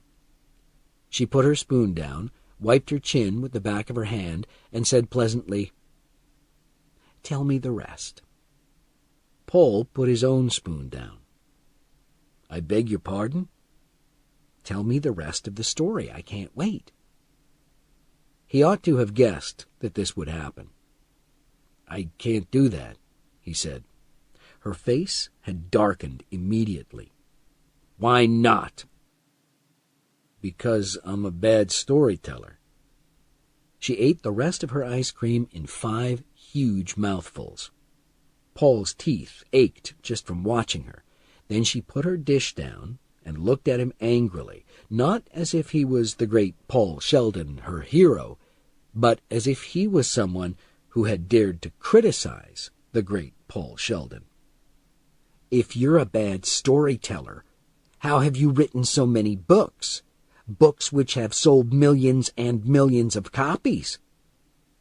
"I didn't say I was a bad story writer. I think I'm good at that, in fact. But I'm a useless storyteller." "You're just making up a stupid excuse." Now her hands were closed into fists, tight against the sides of her skirt. He found that he didn't really care that she was angry. He was frightened of being hurt again, but part of him didn't care what happened. "It's not an excuse," he said. "The two things are quite different. People who tell stories usually can't write stories. If you think writers are any good at talking, you ought to watch some poor fool of a novelist being interviewed on TV. Apart from that, I never quite know what the ending of one of my stories is going to be. I only really know when I've written it. "I don't want to wait," she said like a spoiled child. "I brought you some nice ice cream, and at least you could tell me a few things. All right, you needn't tell me the whole story, but—" Annie fired some questions at Paul about the book, but Paul shook his head to show that he wouldn't tell. She became even blacker, but her voice was soft. "You're making me very angry. You know that, don't you, Paul?" "Of course I know it, but I can't help it." "I could make you tell," she said, but she knew she couldn't. She could hurt him so that he said a lot of things, but she couldn't make him tell a story whose ending he didn't know. The blackness was beginning to disappear from her face. She was fighting an impossible fight. "Annie, I'm not being selfish. I'm not telling you because I really want you to like the story. If I try to tell you, it'll come out wrong, and then you won't like it, and you won't want the book anymore. And then what will happen to me?" "But does Hezekiah really know about Misery's father? You could at least tell me that." "Do you want the novel, or do you want a bedtime story?" he asked. "Don't you dare be sarcastic with me," she shouted. "Then don't pretend that you don't understand what I'm saying," he shouted back. She pulled back from him in surprise, and the last of the blackness disappeared from her face. He had skated on thin ice that time. He had expected her to get angry or depressed, but instead they had returned to the old routine. Paul wrote, and Annie read what he wrote each day and filled in the missing letters. But in fact, he had made her angry.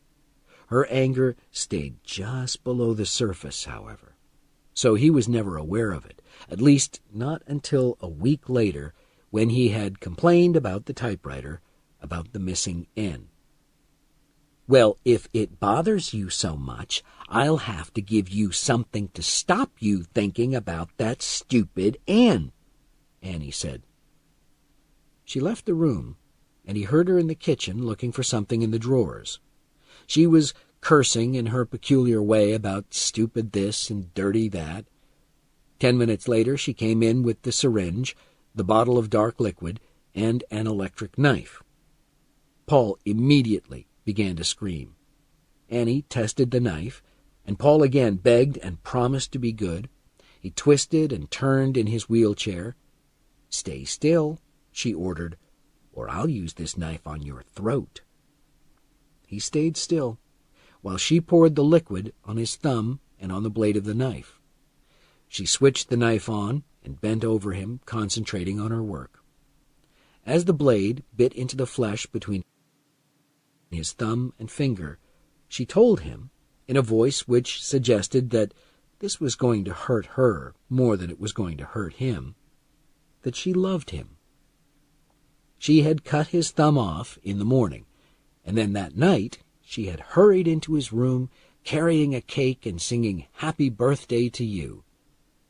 It wasn't his birthday. There were candles all over the cake, in no order.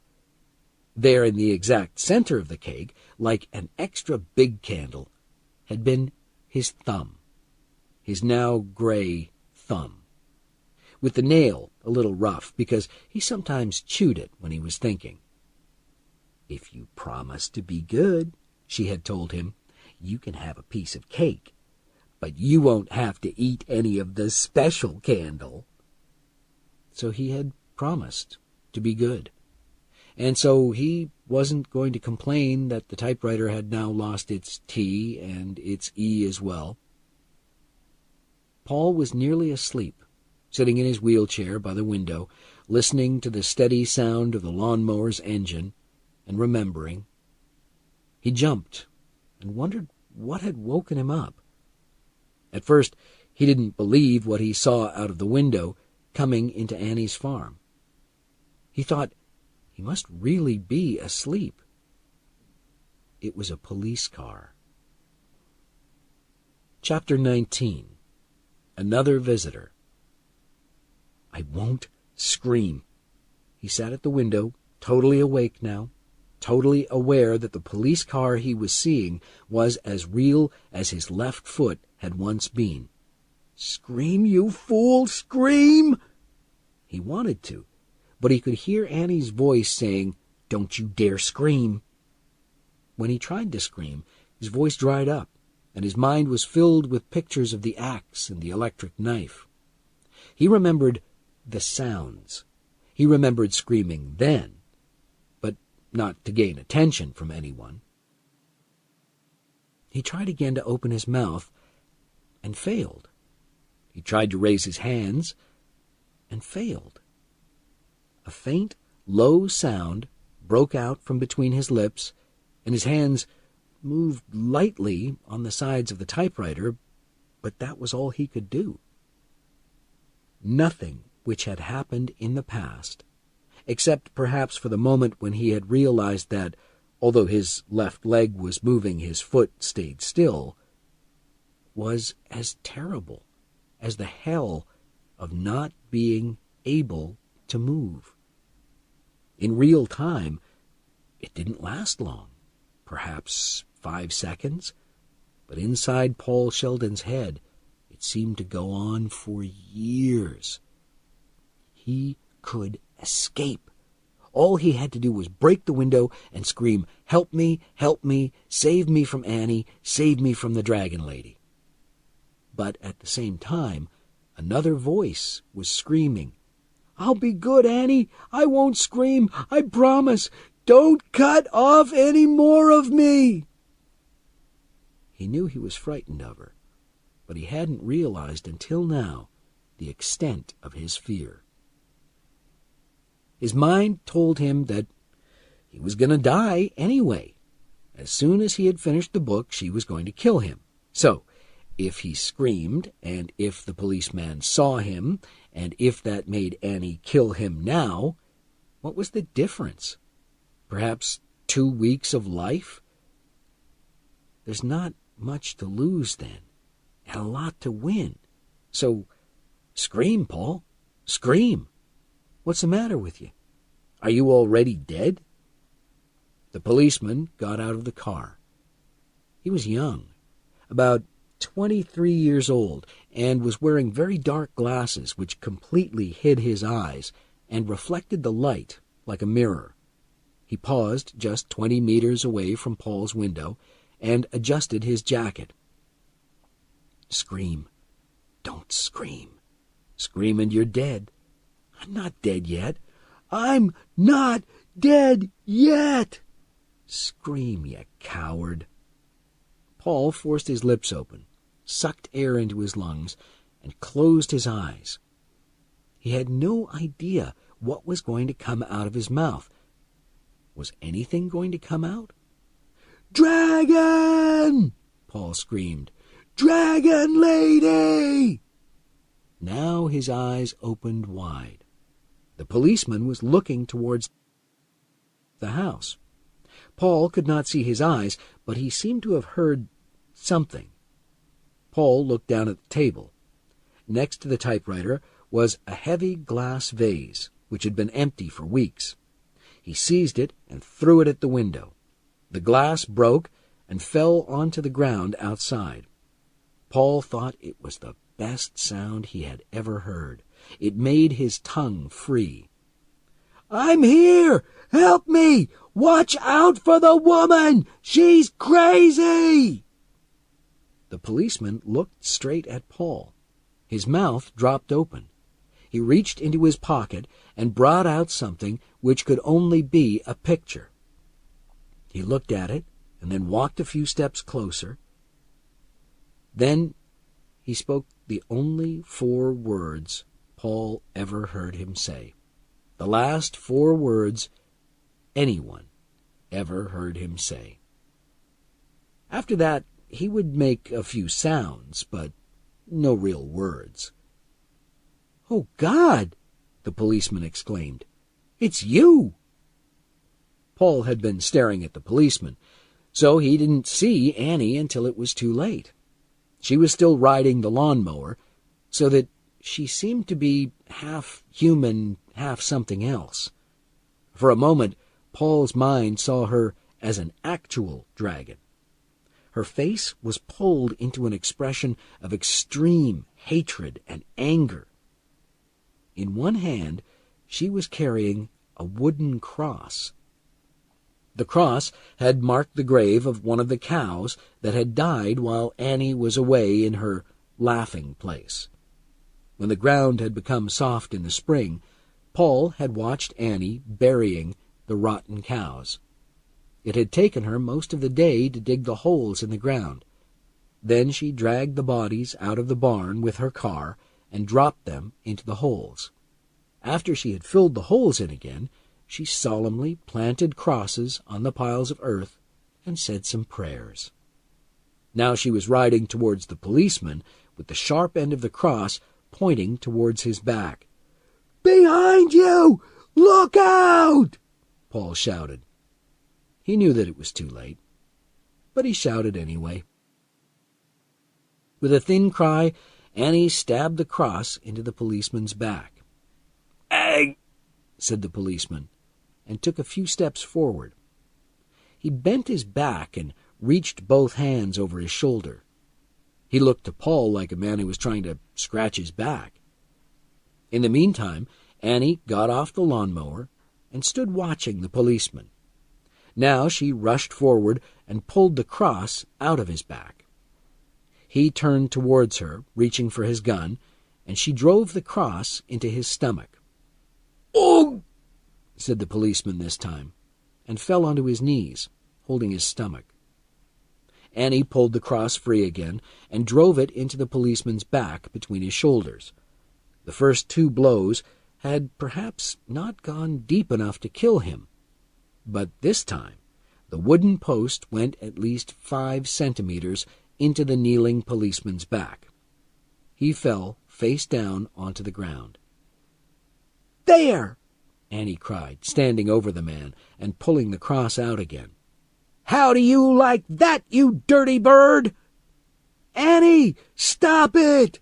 Paul shouted. She looked at him.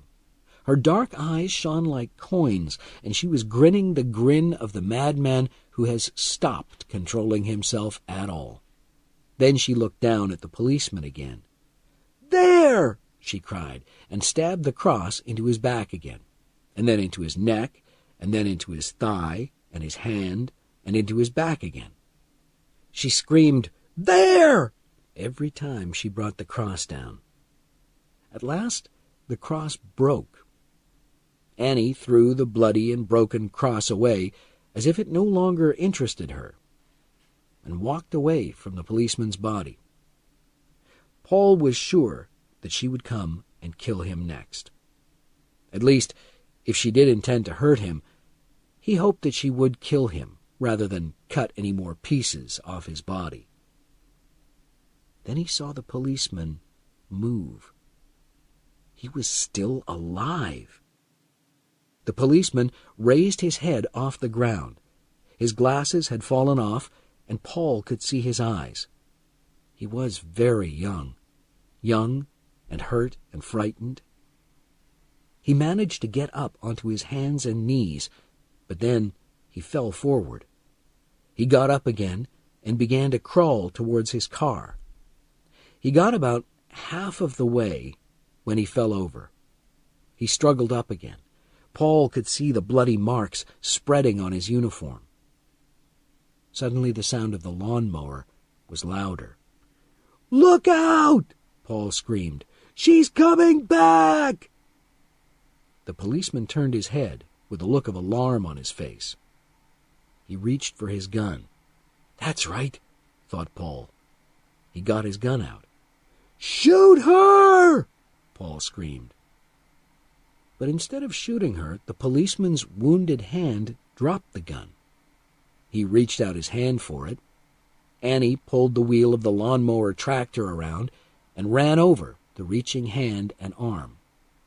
The young man in the policeman's uniform screamed in pain. Blood stained the grass. Annie pulled the lawnmower around again, and her eyes fell for a moment on Paul. Paul was sure it was his turn next. first the policeman, then him. When the policeman saw the lawnmower coming for him again, he tried to crawl under the car, but he was too far away, and he didn't even get close. Annie drove the tractor as fast as she could over his head. Paul turned away and was violently sick on the floor. Chapter 20. Rats in the Cellar. He opened his eyes again only when he heard the sound of Annie's key in the lock of the outside door.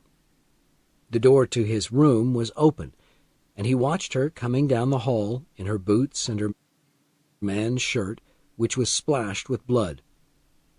He wanted to say something, to tell her not to cut anything else off his body, because he would die. He would make himself die. But no real sounds came out of his mouth. "I'll come to you later," she said. She closed his door and locked it. She had fitted a new Krieg lock on it.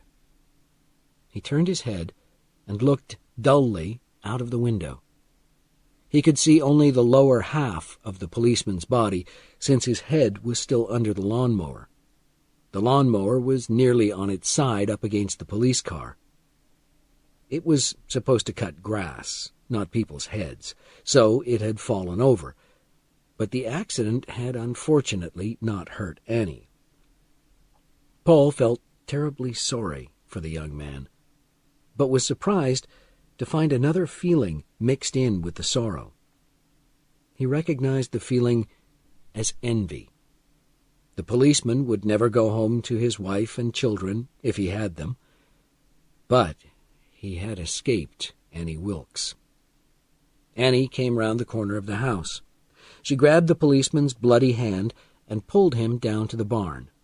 She drove the police car into the barn, and then she drove the lawnmower closer to the barn. There was blood all over the lawnmower. She fetched a large plastic bag and began to tidy up.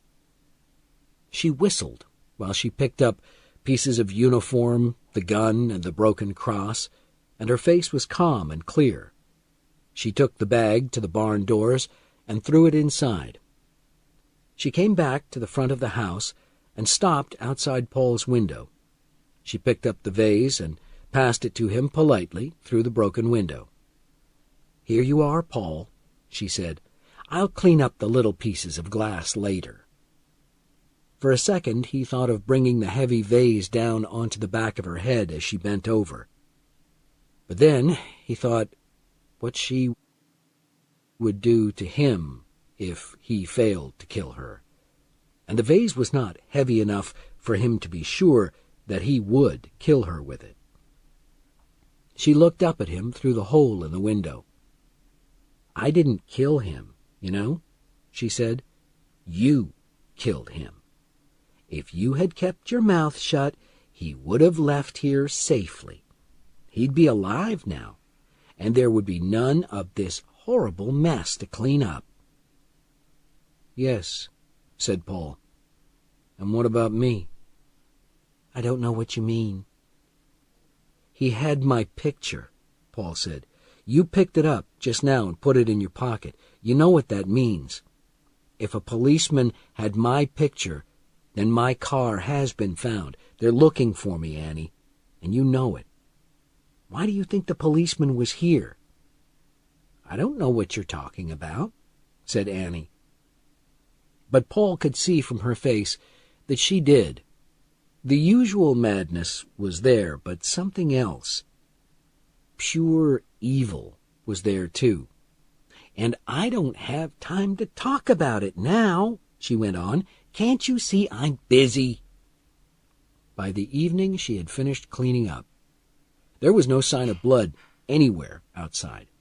She had washed down the lawnmower, too, but Paul noticed that she forgot to clean underneath it.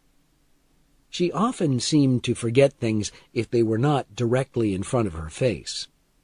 Annie's mind was like the lawnmower, Paul thought, clean on the outside, but disgusting underneath. After she had finished outside, she came into the house and Paul heard her taking some things down to the basement. When her key turned in the lock on his door, he thought, "This is it. She's got the axe, and she's coming to get me." The door opened, and Annie stood there. She had changed into clean clothes, too. When she came in, he was surprised to find that he could talk to her quite calmly. He said, "Go on, then. Kill me, Annie, if that's what you've come to do. But please don't cut anything else off me." "I'm not going to kill you, Paul," she replied.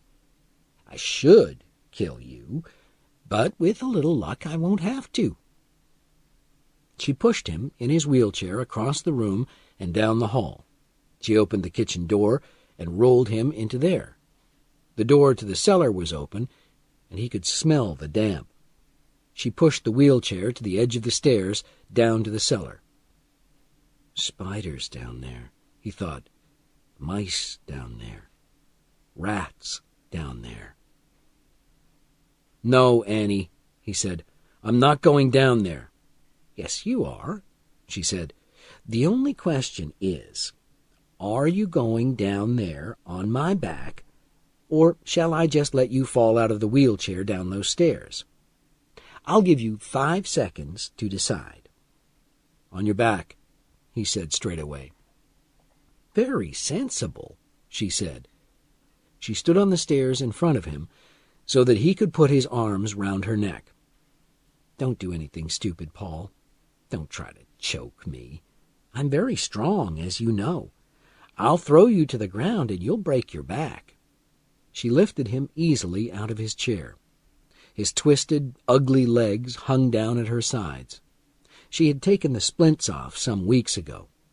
The left leg was now shorter than the right one by about 10 centimeters. He had tried standing on the right leg by itself, and he could do so, but only for a few minutes before the pain became too great. She carried him down the stairs. She had put a thin mattress on the floor, some food and water and some medicine. She let him get off her back and onto the mattress. When she turned round, she was holding a syringe. "No," he said as soon as he saw it. "No! No!" Chapter 21. Annie's Plan. "You must think I'm in a really bad mood," Annie said. "I wish you'd relax, Paul. I'm not going to give you an injection. I'm leaving the syringe here with you because it's damp down here and your legs might ache quite badly before I get back. Now, we have to talk." She settled down and told him her plan. She was drinking constantly from plastic bottles of Pepsi-Cola. She explained that she needed a lot of sugar at the moment. "Listen to me. We're going to be all right if it gets dark before anyone comes to check on that policeman. It'll be dark in about an hour and a half. If someone comes sooner, there's this," she said. She reached into her bag and pulled out the policeman's gun.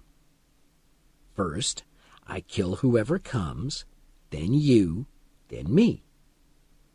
Once it was dark, she said, she was going to drive the police car up to her laughing place with her husband's old motorbike in the back. She could hide the car up there, and it wouldn't be found for months. "I'd take you with me, because you've shown that you can be a real nuisance," she said. "But I couldn't bring you back on the bike. It'll be hard enough driving on those mountain paths by myself. I might fall off and break my neck." She laughed at her joke, but Paul said, "And then what would happen to me?" "Don't worry so much, Paul. You'd be fine," she replied. But he knew he wouldn't. He would die like a dog down here in the damp basement and make a meal for the rats. There was a Krieg lock on the cellar door by now, and the stairs were steep anyway. There were tiny windows high up one wall, but they were covered in dirt. "So I'm going to put him in his car and take him up to my laughing place, and bury him there. Him and his, his bits, in the woods. Paul said nothing. He just remembered the cows complaining from the barn and then becoming silent. Annie had left them to die, and he hoped she wasn't going to forget him too. I just hope nobody comes to the house while I'm away. I don't think they'd hear you down here, even if they came right up to the house. But I'm going to put a chain across the gate from the road and hang a note on the chain saying that I've gone away for a few days. That might stop them coming up to the house.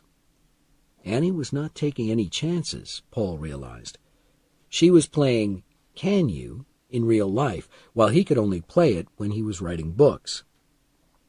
I should be back by midday tomorrow, she continued. I don't expect the police will come before then. They will come, of course. I know that. But I don't think they'll come asking questions before then. They'll just drive along the roads looking for his car. So if I'm back by midday, I'll have you back in your room before they come. I'll even let you watch me talk to them, if you promise to be good. I say them because I think 2 of them will come. Don't you? Paul agreed. But I can handle 2 if I need to. She patted the handbag which held the policeman's gun. I want you to remember that young man's gun while you watch me talk to them, Paul. I want you to remember that it's going to be in here all the time I'm talking to them, whenever they come, tomorrow or the day after or whenever. You can see them, but if they see you, either by accident or because you do something stupid like you did today, if that happens, I'm going to take the gun out of the bag and start shooting. And remember, you're already responsible for 1 policeman's death. Nonsense, said Paul, knowing that she would hurt him for saying it. But she didn't. She just smiled her calm, mother-knows-best smile. Maybe you don't care for them, Paul. Maybe you don't care if you kill 2 more people. But if I have to kill those 2 policemen, I'll have to kill you and me as well. And I think you still care for yourself. Not really, Annie, Paul said. I don't really mind leaving this life anymore. Oh, yes, I've heard that before, she said. But as soon as you switch off their medical equipment or pick up the pillow to put it on their faces, then they struggle and try to cry out. But you never let that stop you, did you, Annie? Anyway, I just wanted to tell you, she said, if you really don't care, then when they come, you can shout to them. When they come, I'll meet them, and they'll ask me about the young policeman. Yes, I'll say he was here yesterday. He showed me a picture of Paul Sheldon. I told him I hadn't seen him, and then he went away. They'll be surprised. How can you be sure that you've never seen Paul Sheldon? They'll ask. He disappeared last winter. I'll tell them that Paul Sheldon is my favorite author, so I'd remember seeing him. I have to say that, Paul.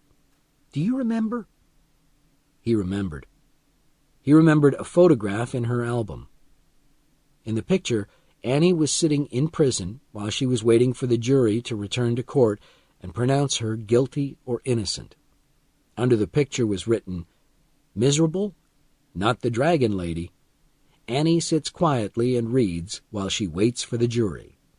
And in the picture, Annie was holding up her book so that everyone could see she was reading the latest misery novel.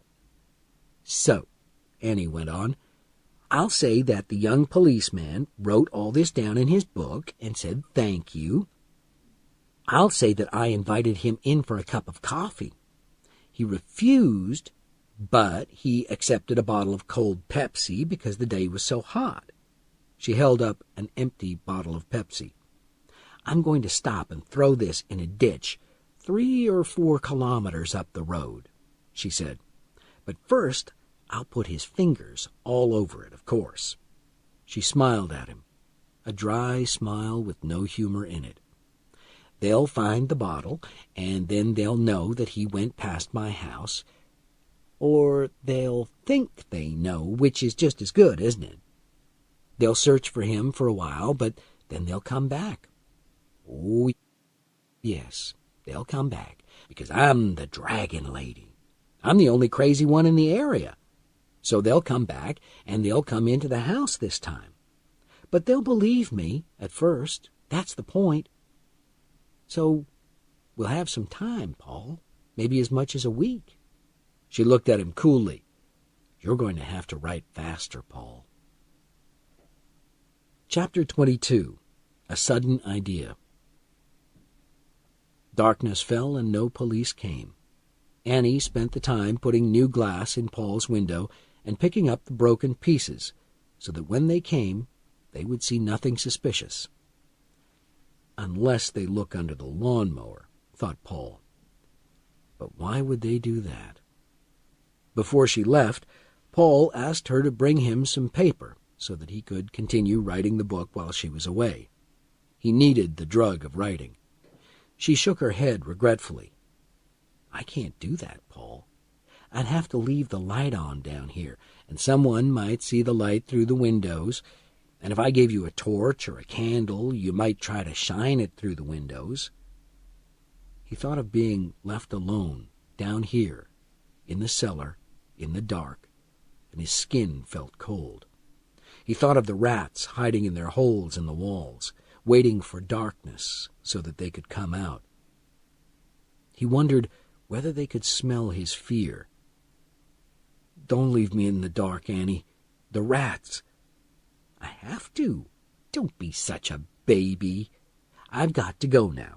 If you need an injection, push the syringe into your leg. Don't worry about the rats, Paul. They'll probably recognize that you're a rat, too. She laughed at her joke and continued laughing all the way up the stairs. When she closed the door to the kitchen, it became totally black. He could hear her drive away. He imagined that she was still laughing. In the darkness, his imagination soon began to play games with his mind. He imagined that the young policeman came to life in the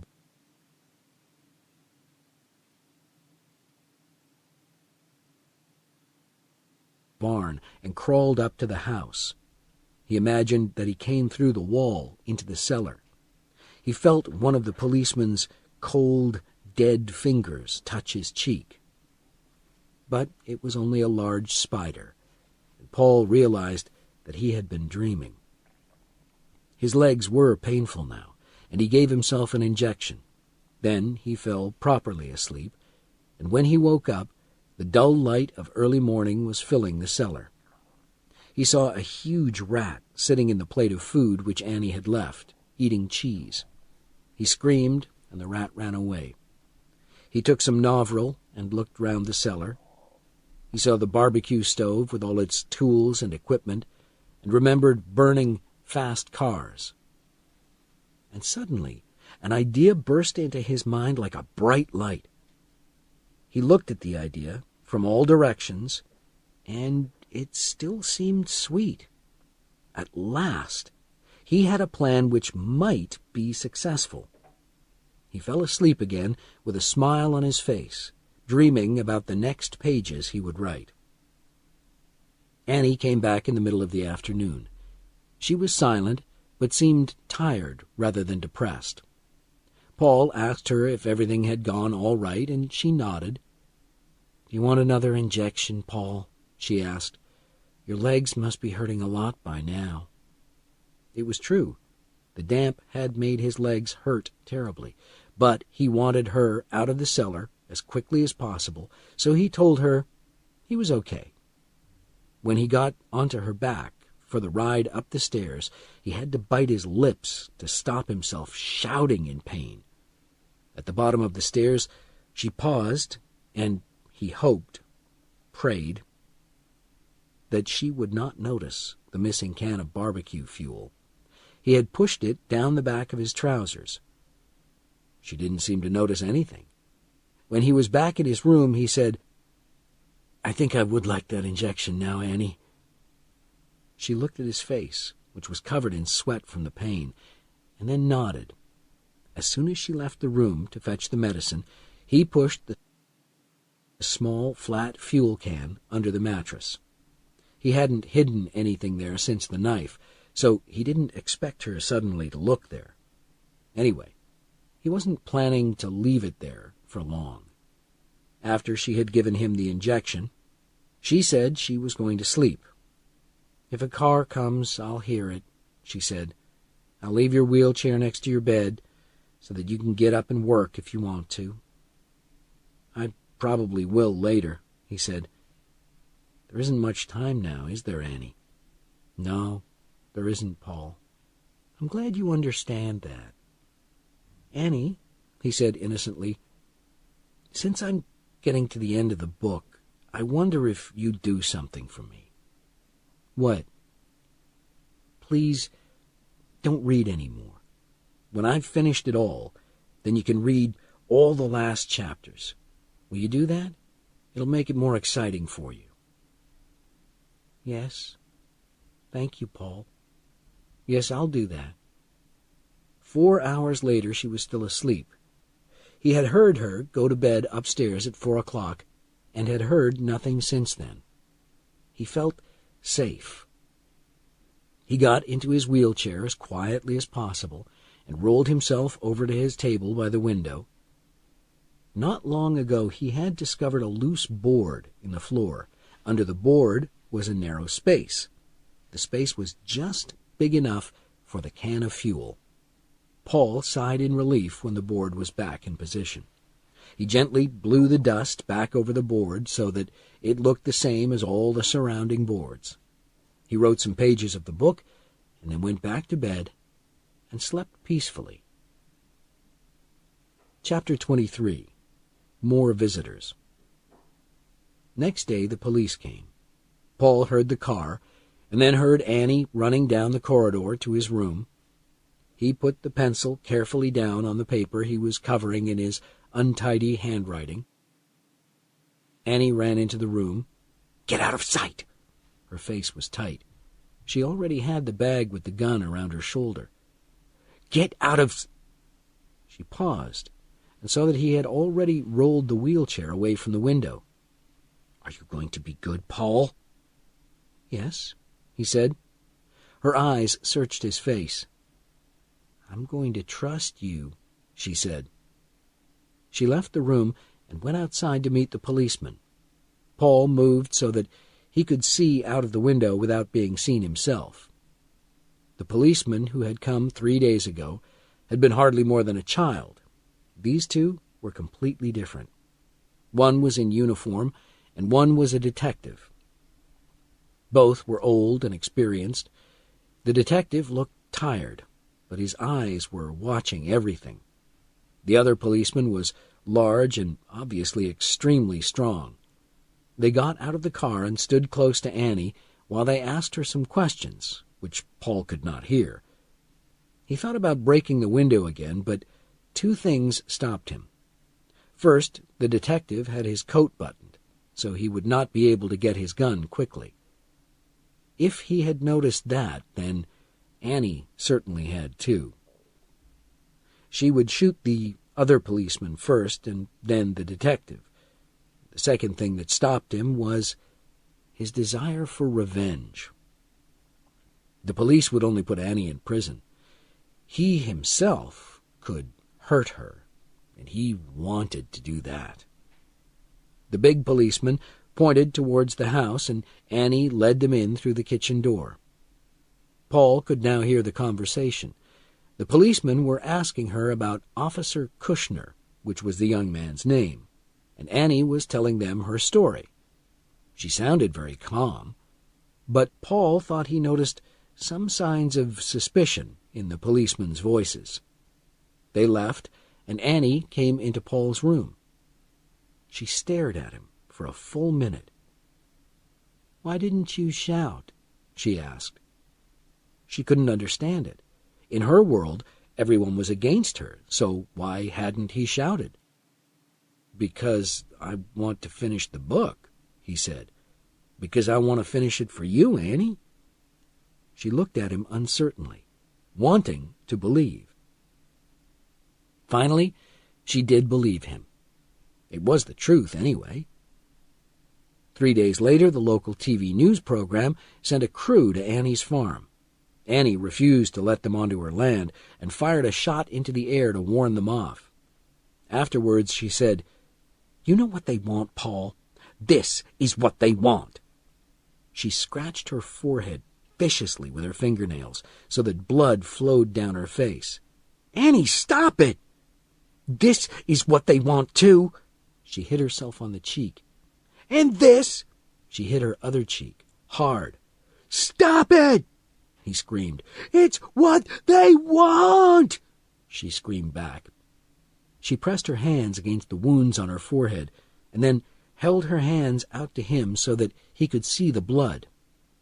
Then she left the room, and he took up his pencil and fell through the hole in the paper again. The next day, 2 different policemen came to take a statement from her. She told them the story about Kushner and the Pepsi-Cola bottle. They asked her about the scratches on her forehead. "How did you get those?" "I had a bad dream last night." "What?" "I dreamed that people remembered me after all this time and started coming out here again," Annie said. When they had gone, Annie came into his room. Her face was distant, and she looked ill. "How much longer, Paul? When will you finish the book?" "Tomorrow," he said. "Next time they'll have permission to search the house," she said, and left before he could reply. It didn't take him long to get back to work. His swollen fingers were still locked tightly onto the pencil. Now more than ever, he needed to finish the book. Chapter 24. A Final Cigarette. She woke him up the next morning with his breakfast. "It's a very special day, Paul, isn't it?" "Yes." She bent over and kissed him. "I love you, Paul. Can I start reading it now?" "No, Annie, you must wait." "It's important that you wait." But she had gone blank again. He waited patiently for her to return, and then repeated his answer so that this time she would hear it. "I'll leave you now," she said, "but you'll call me when you've finished the book, won't you? I've got some champagne in the fridge. I don't know much about wine and things, but the man at the shop said it was the best. I want us to have the best, Paul." "That sounds lovely, Annie, but there is one other thing you could do for me to make it special." "What's that?" "I'd really like a cigarette. Just one when I finish. There were some cigarettes in my suitcase." "But cigarettes are bad for you. Annie, do you really think I have to worry about dying from smoking now?" "Do you really think that?" She didn't say anything. "I just want one cigarette. I've always relaxed with a cigarette immediately after finishing a book." "All right," she said, "but long before the champagne. I don't want to drink expensive champagne with my favorite author with all that dirty smoke in the air." She left, and a while later came back with a single cigarette and a box of matches with only one match in it. She put them quietly on the table and crept out of the room, not wanting to disturb her favorite author. Several hours later, Paul wrote the 2 words which every author loves and hates most. The end. He sat back in satisfaction. Then he bent over to the loose board in the floor. Chapter 25. You Can't Burn Misery. He called her 5 minutes later. He heard her heavy steps coming down the stairs. The room smelled strongly of fuel. She stopped at the end of the hall and shouted out, "Paul, are you really finished?" Paul looked at the huge pile of paper in front of him on the table. It was wet with fuel. "Well," he shouted back, "I did the best I could, Annie." "I can hardly believe it," she said. "After all this time? I'm so excited. I'll go and get the champagne. I won't be a minute." She sounded like a little girl. He heard her crossing the kitchen floor. The fridge door squeaked open and then shut again. She started down the hall.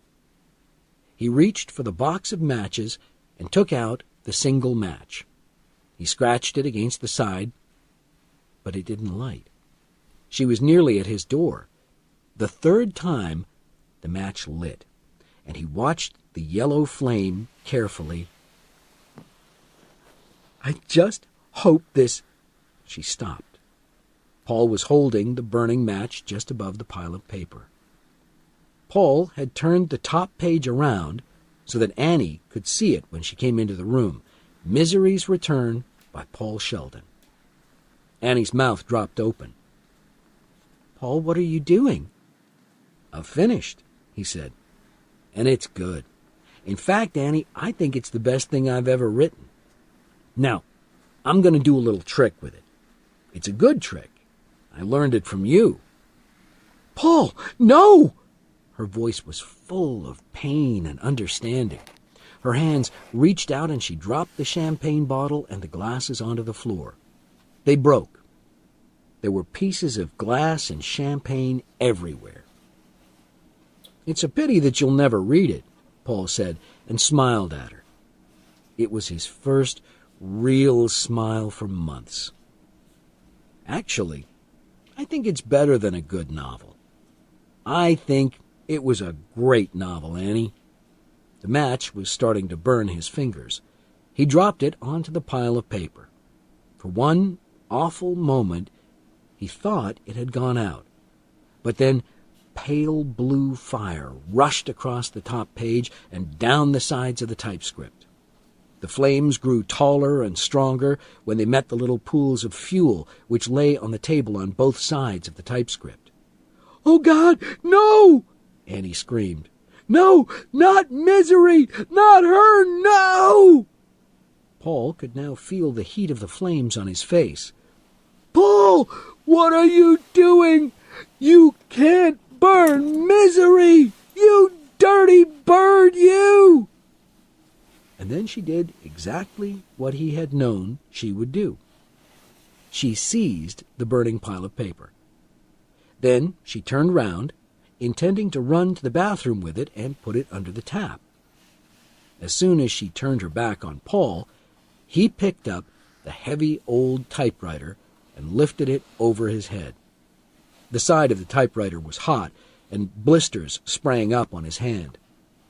He ignored the pain and threw the typewriter at her. It hit her in the middle of her back. "Oh!" Annie fell forward onto the floor, on top of the burning pile of paper. Paul stood up on his one good leg. Tongues of flame began to play at the edges of Annie's clothes, and he could already smell burning skin. She screamed in pain. She rolled over and struggled to her knees. Now he could see broken glass in her arms and face, too. Some of her clothes had melted onto her skin. He did not feel at all sympathetic or sorry. "I'm going to kill you," she said, and started to get to her feet. Paul let himself fall on top of her. This pushed her down onto the hard typewriter. She screamed in pain again and tried to push him off. She rolled over onto her back. He grabbed some paper, which was lying in a pool of champagne, and squashed it into a ball. "Get off me!" she shouted, and her mouth opened wide. Paul pushed the ball of paper into her mouth. "Here's your book, Annie," he gasped, and he grabbed some more paper. She struggled under him, and his left knee hit the ground. The pain was terrible.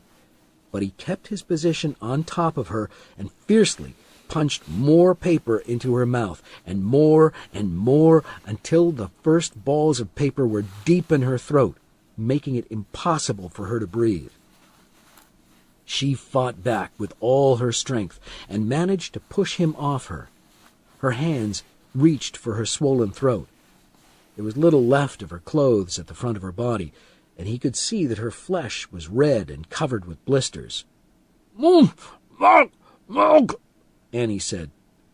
She struggled to her feet. Paul pushed himself backwards along the floor, his legs straight out in front of him.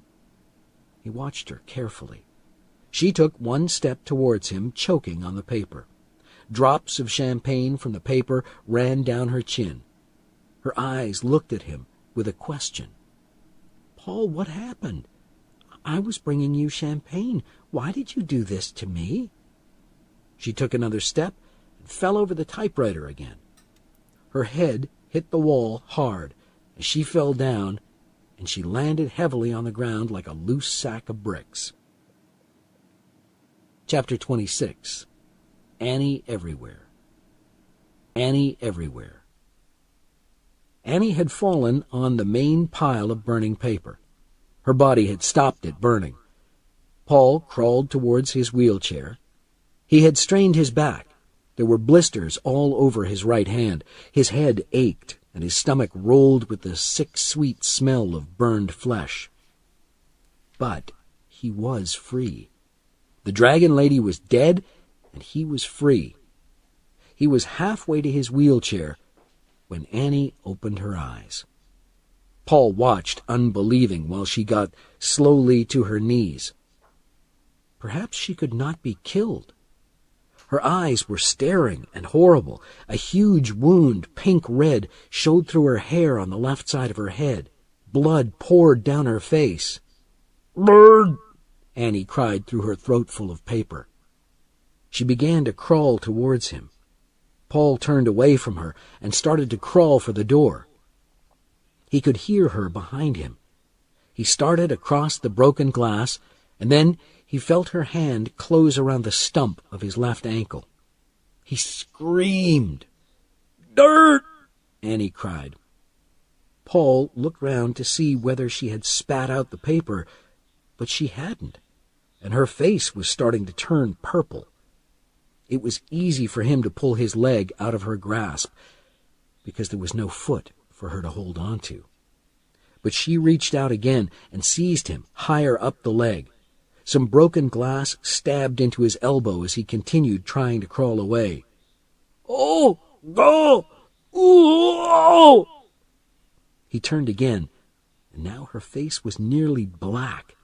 He reached for the doorframe and pulled hard on it to try to escape, but her hand closed on his thigh. "No!" he cried in fear and desperation. He felt her hands run like spiders up his back and reach his neck. He felt the weight of her body on his legs, pinning him to the floor. She moved further up his body, trapping him. It was difficult for him to breathe. "Oh, ooh, burr, dirt!" The dragon lady on top of him. She seemed dark and immense. The air was driven out of her lungs as she fell onto him, and her hands dug deep into his neck. He screamed, "Die! Can't you die? Can't you ever die?" Suddenly her hands went loose, and she lay heavily on top of him. He pulled himself out from underneath her body and crawled into the hall. Annie lay silent and face down, in blood and spilled champagne and pieces of green glass. Was she dead? She must be dead. Paul did not believe she was dead. He shut the door and reached up to turn the key in the lock. He lay down, in pain and exhaustion, on the floor. He stayed there, only half conscious, for an unknown period of time. He only moved eventually when he heard a scratching sound. At first he thought it was the rats in the cellar. Then Annie's thick, blood-stained fingers crept under the door and tried to seize the end of his shirt. Paul screamed and punched at the fingers with his fist.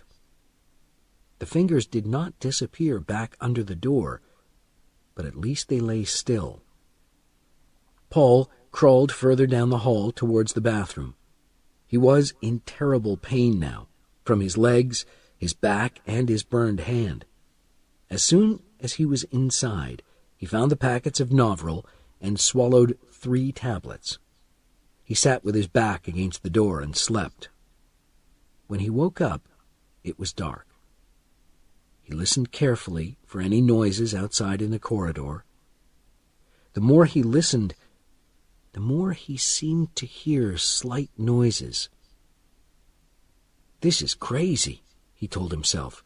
"She's dead." But what was that?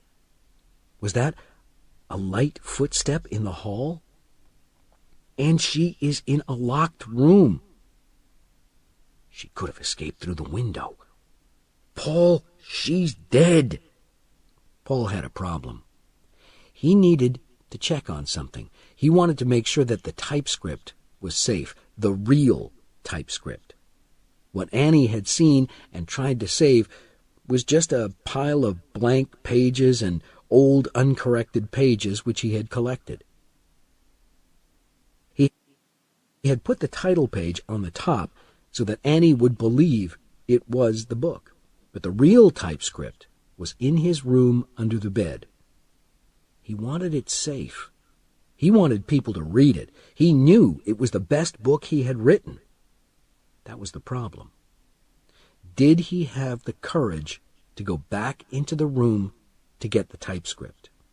Suppose Annie was still alive.